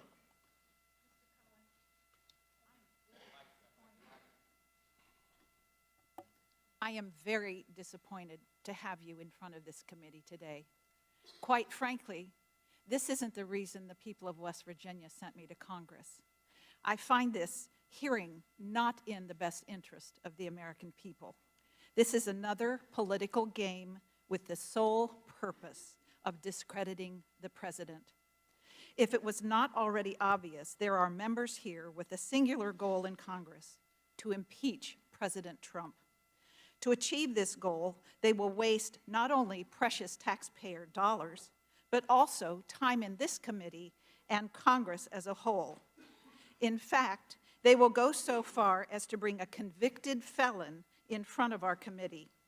We are supposed to take what you say, Mr. Cohen, at this time about President Trump as the truth. But you're about to go to prison for lying. How can we believe anything you say? The answer is we can't. This begs the question, why are those in the majority holding this hearing? I am appalled. We could be focused on actual issues that are facing America, like border security, neonatal abstinence syndrome, or improving our nation's crumbling infrastructure. Instead, the Democrats are trying to grasp at straws. Let's talk about this witness.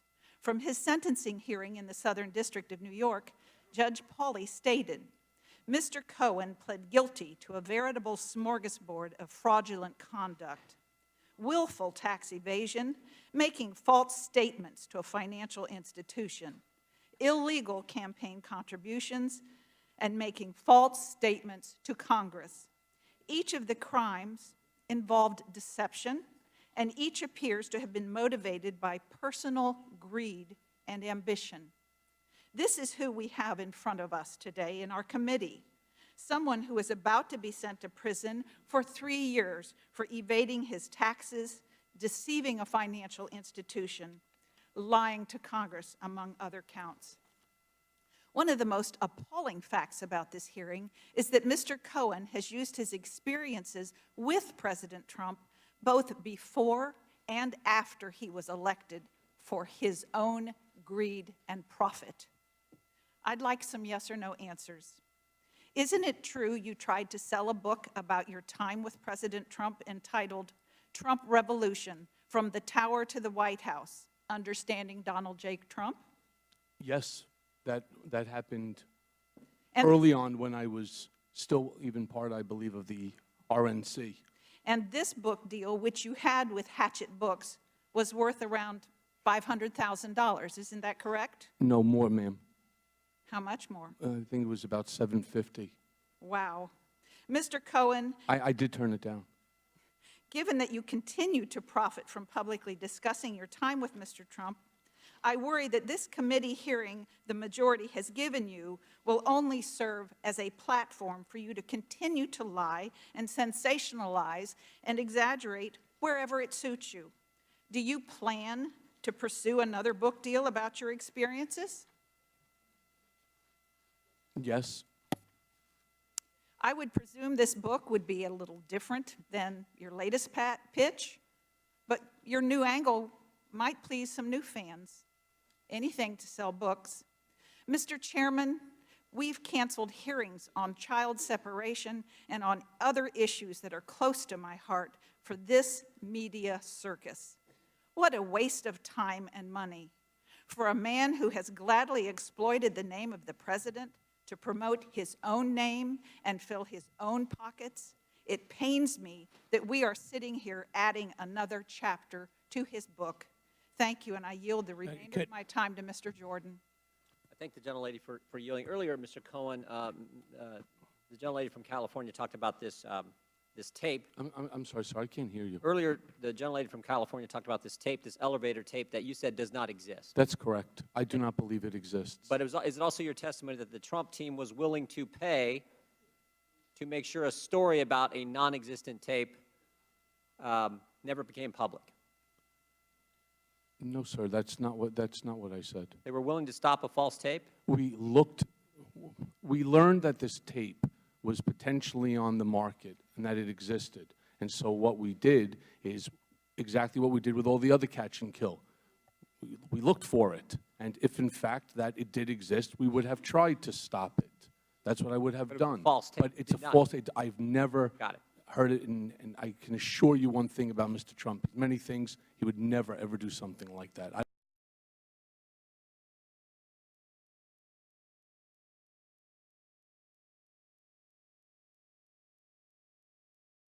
don't see it. Ms. Kelly. Thank you, Mr. Chair. Mr. Cohen, I'd like to ask you more about the details of the $130,000 payment you made to Stephanie Clifford, the adult film actress known as Stormy Daniels, in order to purchase her silence shortly before the 2016 elections. First, according to documents filed by federal prosecutors in New York, you created a shell company called Essential Consultants, LLC. Is that correct? It's correct. And you created this company for the purpose of making the payment to Ms. Clifford. Is that correct? Amongst other things, yes. You then used a home equity line of credit to fund the account in the name of Essential Consultants, LLC. Is that correct? That's correct. You then wired $130,000 to the attorney representing Ms. Clifford at that time and wrote in the memo field for the wire the word, quote, retainer. Is that correct? Correct. Can you tell us why you decided to use this complicated process to make this payment? Well, starting an LLC is not a sophisticated means. LLC, you call up a company, you pay for it, and they open it for you. And the reason that I used the home equity line of credit as opposed to cash that I had in the same exact bank was I didn't want my wife to know about it because she handles all of the banking. And I didn't want her coming to me and asking me what was the $130,000 for. And then I was going to be able to move money from one account to the other and to pay it off because I didn't want to have to explain to her what that payment was about. I sent it to the IOLA account, the interest on a lawyer's account, to Keith Davidson in California, Ms. Daniels' attorney. He would hold it in escrow until such time as I received the executed NDA, non-disclosure agreement. Did Mr. Trump know you were going through this process to hide the payment? Yes. Why not just use Mr. Trump's personal or company bank account to make the payment? Why was the distraction so important besides you not wanting your wife to know? What his concern was that there would be a check that has his very distinct signature onto it. And even after she cashed the check, all you need to do is make a photocopy of it, and it's kind of proof positive on exactly what took place. So here the goal was to keep him far away from it as possible. Can anyone corroborate what you have shared with us? Absolutely. And that is? Keith Davidson, Alan Weisselberg, President Trump. Okay. Now let's talk about the reimbursement. According to federal prosecutors, and I quote, after the election, Cohen sought reimbursement for election-related expenses, including the $130,000 payment. Prosecutors stated that you, and I quote, presented an executive of the company with a copy of a bank statement reflecting the $130,000 wire transfer. Is that accurate? That is accurate. Do you still have a copy of that bank statement? Yes, it's actually made part of the exhibit. Okay, so you will provide it to the committee? Yes, ma'am.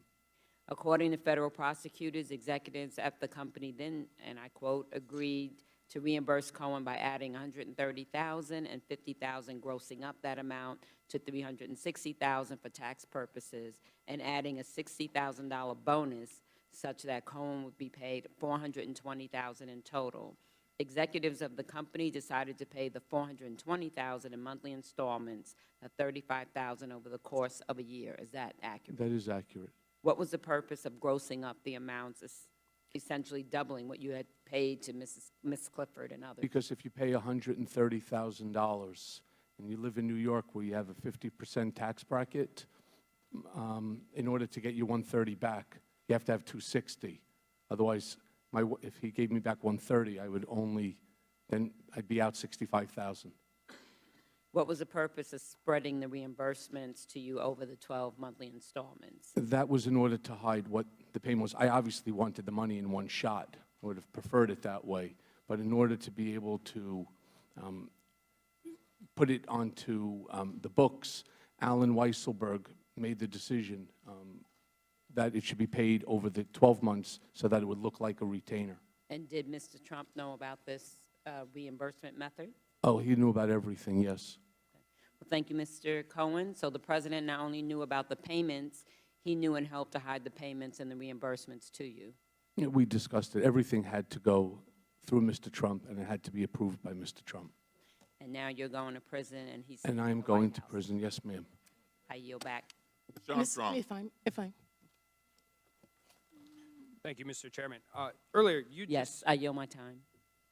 Oh, she did.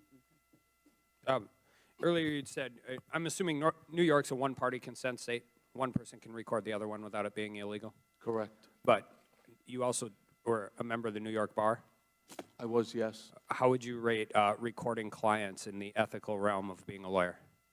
I know it's not illegal, and I'm not asking if it's illegal. I'm asking if it's ethical. I don't know. That we'd have to leave the judgment of the Bar Association. So, well, I think every other lawyer in here knows exactly where it is in the ethical standard. When you said you had 100 tapes, were any of those tapes of other clients? Yes. And I think this is pretty amazing. I really do. Did any of them waive privilege? No. So 5 minutes ago, in the middle of our hearing on oversight, you just immediately responded that you would hand over tapes to this committee without any of your previous clients waiving privilege. I'm not the only one in possession of those documents. Those documents are in the hands of all of the Whoever else is agencies in charge already. of those documents is not my concern. My concern is I know lawyers that would go to jail before they would violate attorney-client privilege, and in a matter of a second, you just said, absolutely, I will turn those over. Just trying to cooperate, sir. At the expense of clients who have never waived privilege. They're already in the hands, sir, of all of the agencies, as was, I didn't ask people. What to law take my enforcement determines to do with something and what you determine to do with something, client privilege and attorney trust accounts are about the two most sacred things that you can ever do in your entire career as a lawyer.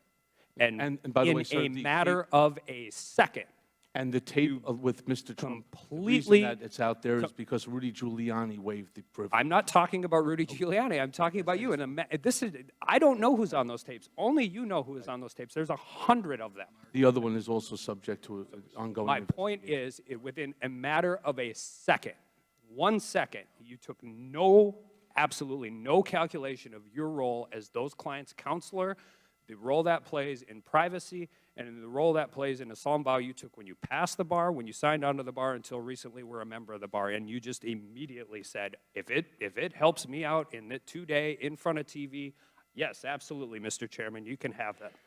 And I think, and that just goes into what we're going to talk about next briefly.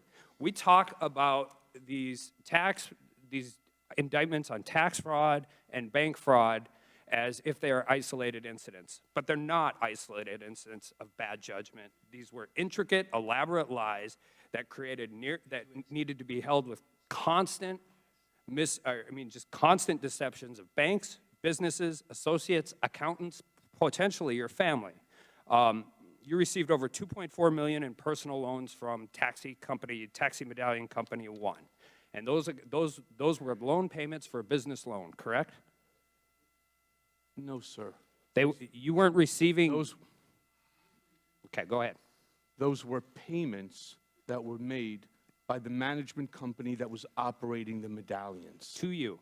To me. So, and those were deposited into your personal account, or in some instances, your wife's account? It was deposited into the joint checking account of my wife and I that's located at the base of the building that we reside in. And were those disclosed on your tax returns?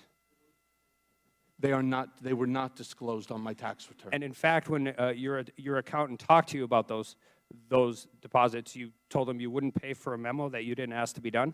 That's inaccurate. So the that's sentencing court in New York has it wrong? Okay. I don't know what Mr. Getzel wrote, my accountant. There are a series of issues regarding his memo anyway, including the fact he's almost directing me in an earlier memo to commit fraud. But putting all that aside with Jeff Getzel, the answer to that is I pled guilty, all right? And I made my mistake, and I'm going, as I've said 100 times now, right? I'm not so sure why this singular attack on my taxes. If you want to look at them, I'm more than happy to show them to you. If the chairman will give me 20 minutes, I got plenty of other things to talk about. Every single word that's written All right, I'm going to about reclaim me my time. is not 100% accurate.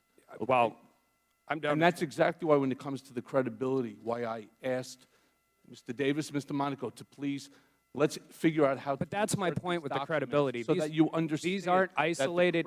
These are not isolated incidents of attack. These were constant deceptions, whether it's rolling over a $20 million line of credit to a $14 million credit. You went through great lengths to conceal that from one bank, while at the same time, you are reducing your net income to another bank. These aren't things that happened on January 1 of 18, January 1 of 17, January 1 of 15. These are things that were constantly involved on a...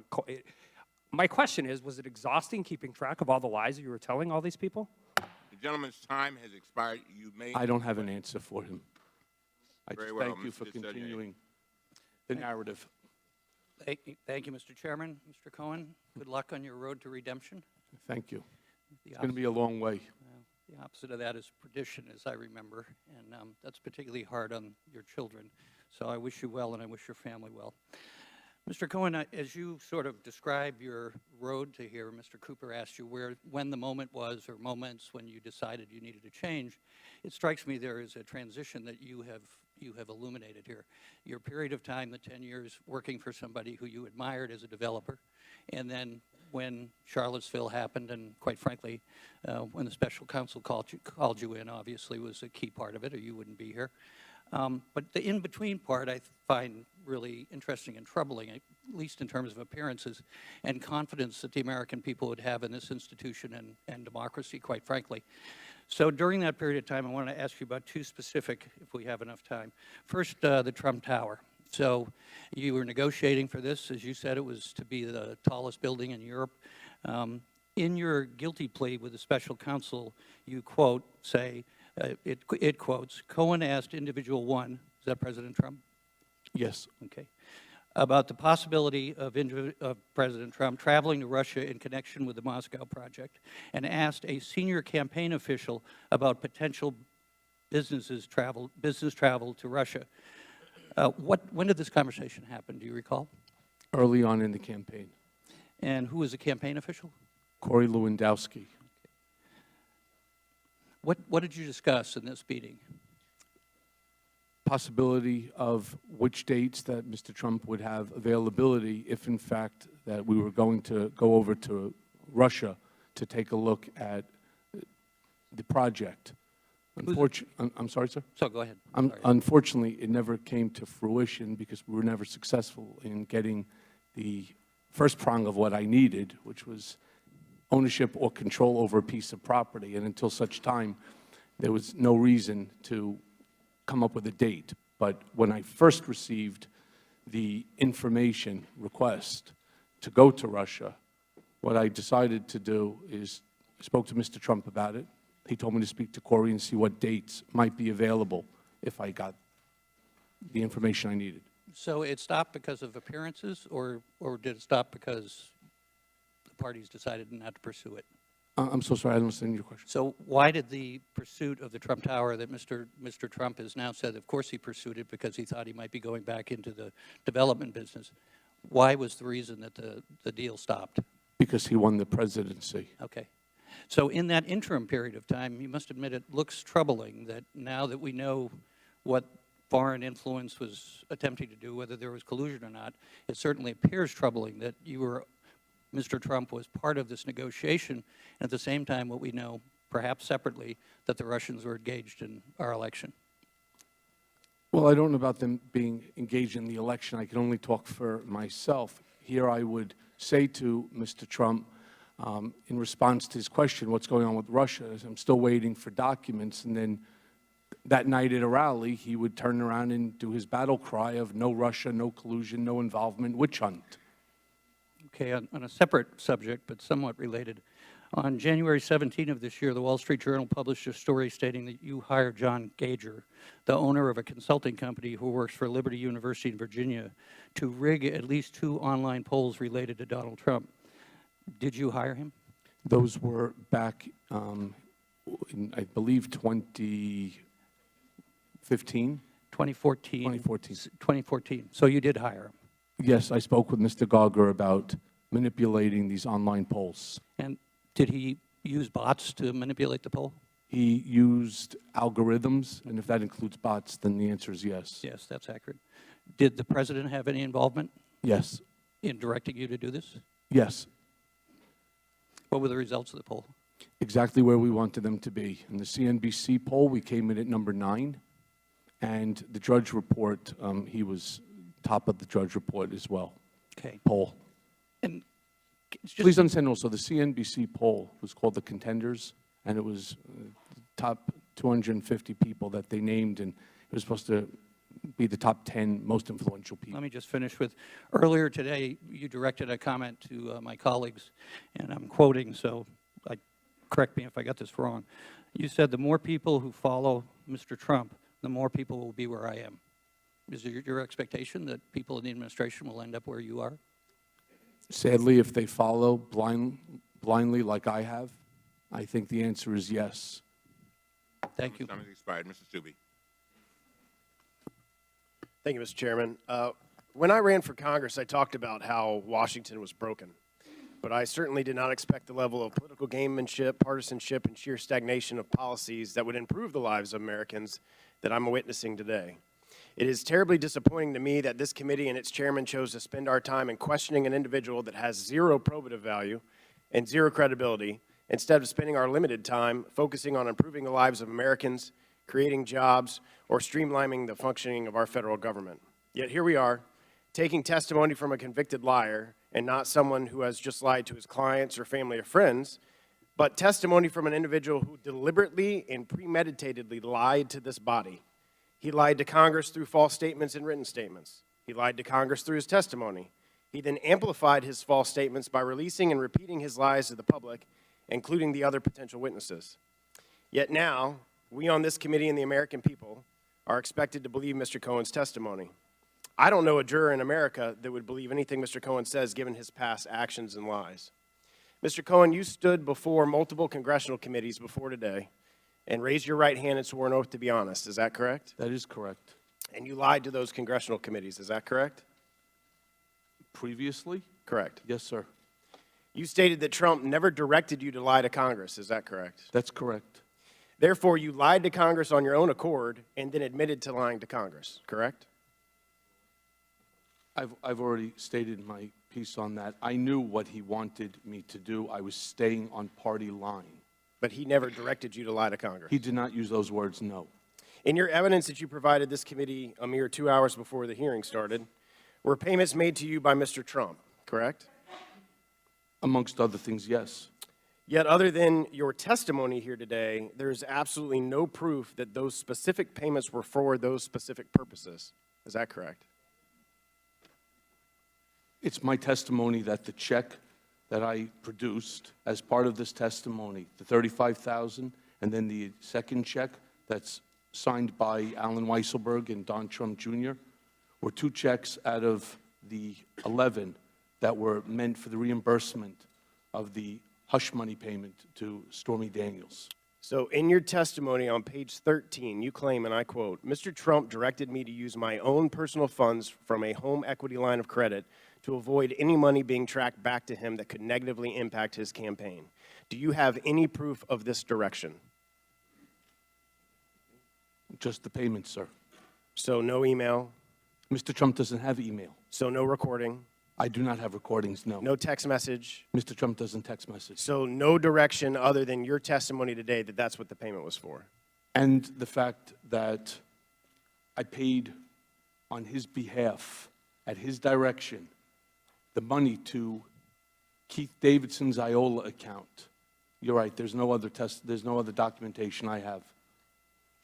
So nothing that you produce as part of your exhibits prove that President Trump directed you in any way to make that payment? I don't even know how to answer that, sir. Well, it's pretty simple. There's nothing in the evidence that shows, or the exhibits that you provided today, that show that Trump directed you to make those payments. Other than the non-disclosure agreement that has been seized by government authorities and is widely shown, I don't believe there's anybody out there that believes that I just decided to pay $130,000 on his behalf. Well, you were his attorney for over 10 years. That doesn't mean that I pay $130,000. Well, it doesn't for his also attorney mean that he fee. wasn't paying you for representation of counsel. Okay. So how did President Trump even know you had a HELOC? I'm so sorry, sir? How did President Trump even know you had a HELOC? Because we discussed it. Because I told him the same thing, that I didn't want my wife to find out about it. And as one additional, Rudy Giuliani himself came out and expressed that Mr. Trump reimbursed me for the money that was spent to pay Stormy Daniels. And did you tell Chris Cuomo that you had no access to Mr. Trump during October and November of 2016? I'm sorry, I don't know what you're referring to. Your interview with Chris Cuomo. I would need to see the document. Did you also tell Chris Cuomo that you made these payments without telling Mr. Trump because you wanted to protect Mr. Trump? And I was protecting Mr. Trump. And you told him that you made these payments without telling him? When I said that, if that's what I said to Chris Cuomo, yes, that was my line. And if this unsupported claim was true, then it would be part of an ongoing investigation as evidence of a crime, and the Department of Justice would not let you discuss it during your testimony here today. Is that correct? I don't know. Someone's time has expired. Did you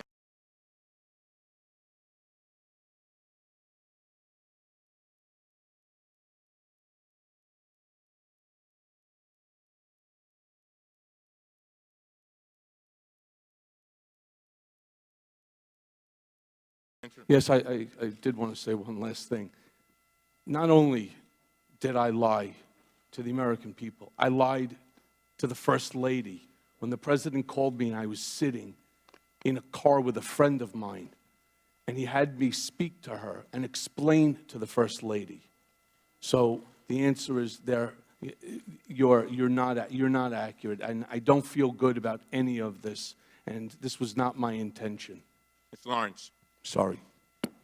Thank you, Mr. Chairman. I just want to put on the record, as being a Black American and having endured the public comments of racism from the sitting president, as being a Black person, I can only imagine what's being said in private.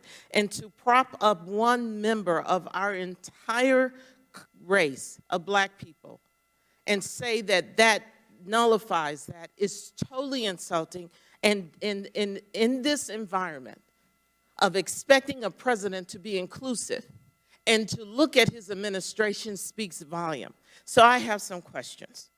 I want to talk to you about this intimidation of witness. Mr. Cohen, you were initially scheduled to testify before the House Oversight Committee on February the 7th, but your legal team delayed your testimony, quoting, ongoing threats against your family from the president and Attorney Giuliani. Is that correct? Yes, ma'am. And then on November 29th, after you admitted that the president's negotiations over a real estate project in Russia continue well through the summer before the 2016 election, President Trump called you, quote, a weak person and accused you of lying. And then on December 16th, after 2018, after you disclosed that it was the president who directed you to arrange hush money payments to Stormy Daniels and Karen McDougal to conceal his extramarital affairs, he called you, the President of the United States, a rat. Mr. Cohen, why do you feel or believe that the president is repeatedly attacking you? You are stating that you feel intimidated, asking us to protect you, following your cooperation with the law enforcement. When you have access to 60+ million people that follow you on social media, and you have the ability within which to spark some action by individuals that follow him, and from his own words that he can walk down Fifth Avenue, shoot someone, and get away with it. It's never comfortable when the President of the United States... What do you think he can do to you? A lot. And it's not just him. It's those people that follow him in his rhetoric. What is a lot? I don't know. I don't walk with my wife if we go to a restaurant or we go somewhere. I don't walk with my children.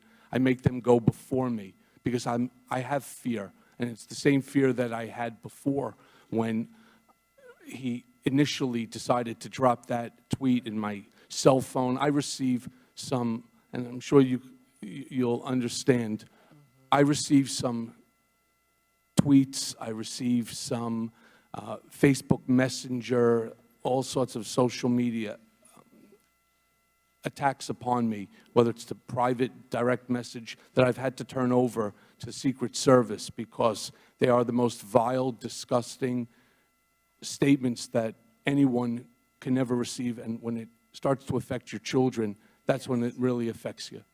On January 20th, 2019, Mr. Giuliani called your father-in-law, quote, a criminal, and said that he may have ties to organized crime. Mr. Cohen, do you believe that the President, Mr. Giuliani, publicly targeted your father-in-law as an effort to intimidate you? Can you elaborate? Why is your father-in-law being pulled into this? I don't know the answer to that. My father-in-law was in the clothing business, came to this country because in the 1972-73, the expulsion of Jews from the Ukraine. He came here to this country. He worked hard, and he's now enjoying his retirement. Never in my life did I think that Mr. Trump would do something so disgraceful. And he's attacking him because he knows I care about my family. And to hurt me, he's trying to hurt them. Interestingly enough, my father-in-law's biggest investments happened to be in a Trump property. So it just doesn't make any sense to me.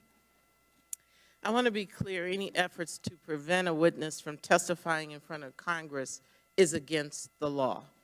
I want to be real clear about that. And as the chairman has said, retaliating against witnesses and threatening their families and members is a textbook mob tactic that does not benefit the President of the United States or this country.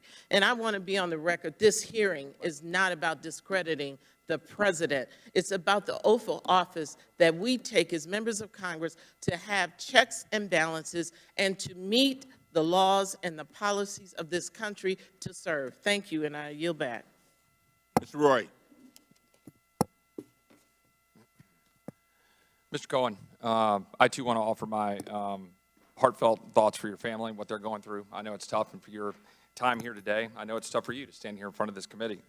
The chairman suggested you volunteered to come here. You testified that you were asked to come here. Is it correct you were asked to come here, yes or no? Yes.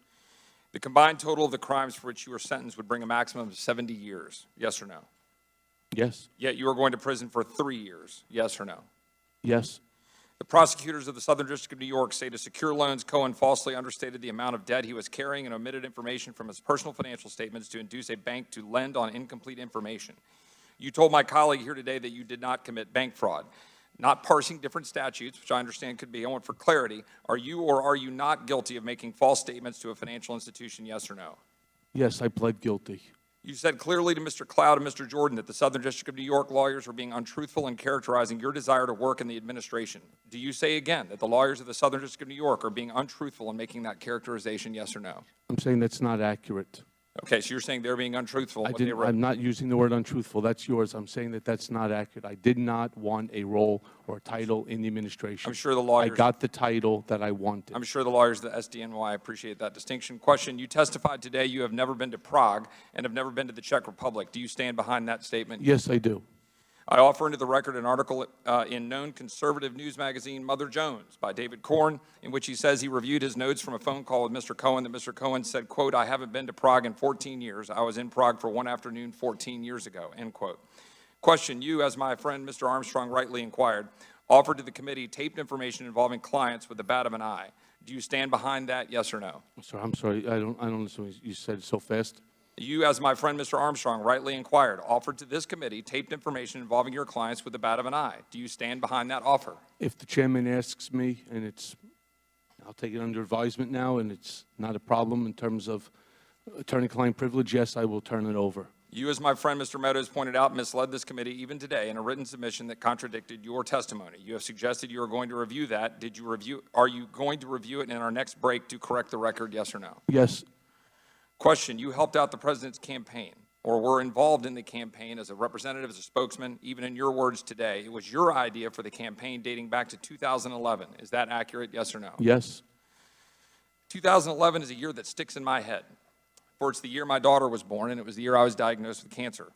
I was not then pushing for Donald Trump to be president. I was fighting cancer. Even in 2016, I was publicly backing a certain Republican from Texas. Some might guess who it was. But you were all in. And you either wanted Donald Trump to be your president because it would be good for the country, or you did it for your own personal advancement, or both. Sort of the two options. Real Americans in my district and across the country wanted the president to be president, not in any way because he's perfect, but rather because they are sick and tired of this hellhole. They supported the president because they are sick and tired of the games that we are seeing here today. They are sick and tired of politicians who refuse to secure the border, balance our budget, restore health care freedom, and then get the hell out of their way so they can lead their life. They are mystified that we amass about $100 million of debt per hour, which means we've blown through $300, $400, $450 million during this charade in amassing debt. $450 million. They're sick and tired of a Democrat Party that willfully ignores cartel-driven asylum crisis on our border that endangers American citizens and the migrants who seek to come here. Just yesterday in Eagle Pass, Texas, Border Patrol agents arrested an MS-13 gang member. In McAllen, Texas, federal authorities are offering a reward for a man tied to Mexico's Gulf cartel for his alleged roles in various murders, kidnappings, and home invasions in South Texas. A mass Honduran migrant rush at the Texas border forced brief closure of the Laredo port. This is this week. This is what we're ignoring. This is not what we're doing for the American people while we engage in this charade. This is not what the American people sent us here to do. This is an embarrassment for our country. I talked to my beautiful wife back in Dripping Springs, Texas, just before the hearing. I said, don't bother watching. She said, as I roughly expected, don't worry, I won't. I have more important things to do. And she, like the rest of the American people, have a hell of a lot more important things to do than to watch this. I said, amen, darling. I can't help but think that is what the majority of the American people are thinking while watching this unbelievable circus.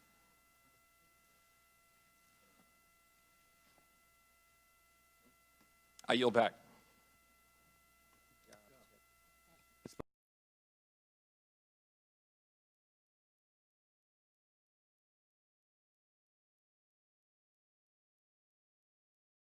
Prescott. Thank you, Mr. Chairman. I've got a lot to do as well.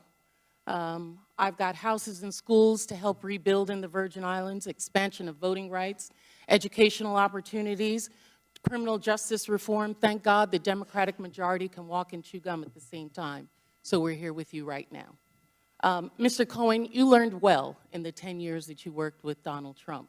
What was your position with the GOP in the up to 8 months ago? I was vice chair of the RNC Finance Committee. You were vice chair of the finance of the Republican National Committee, right? Correct. Okay.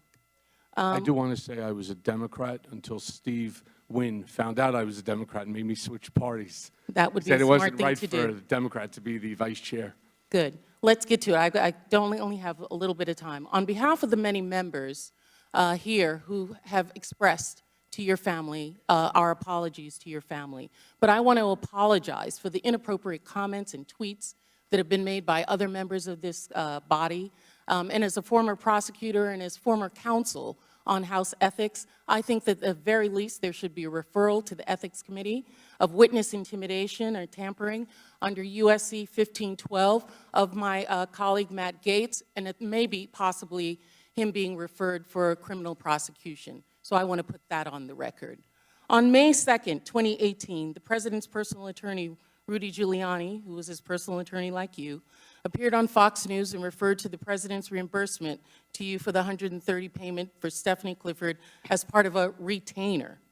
And on May 3rd, 2018, one day after Mr. Giuliani's appearance, the President tweeted, and I quote, "Mr. Cohen, an attorney, received a monthly retainer not from the campaign and having nothing to do with the campaign, from which he entered into, through reimbursement, a private contract between two parties known as a non-disclosure agreement, or NDA. The Office of Government Ethics, which is the agency which the federal government with responsibility over what the President needs to report publicly about his assets, was puzzled by this, it seems, and they were skeptical that a retainer was actually in place and asked to see the retainer agreement on call of May 8th with the President. The President's personal counsel, Sherry Dillon, replied that she would, and I quote, "not permit OGE staff to read the agreement because it is privileged." Ms. Dillon would not even let OGE staff come to her office to review the retainer agreement. Mr. Cohen, in a court filing made in August of last year, federal prosecutors stated that, quote, "in truth and in fact, there was no such retainer agreement." Mr. Cohen, did you ever have a retainer agreement in place with the President for the payment to Ms. Clifford? No. So was Mr. Giuliani's statement inaccurate? Yes. Was Ms. Dillon's statement about the retainer agreement inaccurate? I'm sorry, Ms. Dillon's statement is? About the retainer agreement, is it inaccurate? And her statement is what? And her statement to them was, quote, "not to permit OGE staff to read the agreement because it is privileged." There was no agreement. And is the President's tweet or his statement accurate? And I'm sorry, one more time. And his statement was, "Mr. Cohen, an attorney, received a monthly retainer, not from the campaign and having nothing to do with the campaign, from which he entered in through a reimbursement." That's not accurate.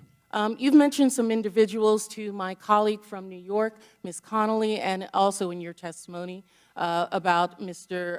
Weisenberg and other individuals, Ms. Rona. Who are those individuals? Are they with the Trump Organization? They and are. Are there other people that we should be meeting with? So Alan Weisselberg is the chief financial officer. Uh-huh. The You got to Trump quickly give us Organization. as many names as you can so we can get to them. Yes, ma'am. Is Ms. Rona, what is Ms. Rona's position? Rona Graff is the Mr. Trump's executive assistant. And would she be able to corroborate many of the statements that you've made here? Yes, her office is directly next to his, and she's involved in a lot that went on. Okay, Mr. Cohen, when the president's lawyers were having the discussions with the Office of Government Ethics in 2018, did they reach out to you to talk with you about these payments? No, ma'am. And what did you share anything with them otherwise in any other conversation? I do not recall, no.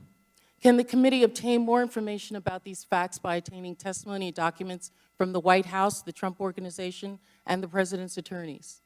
I believe so. Mr. Chair, I think that those are the individuals that we should be speaking with, and I yield back at this time.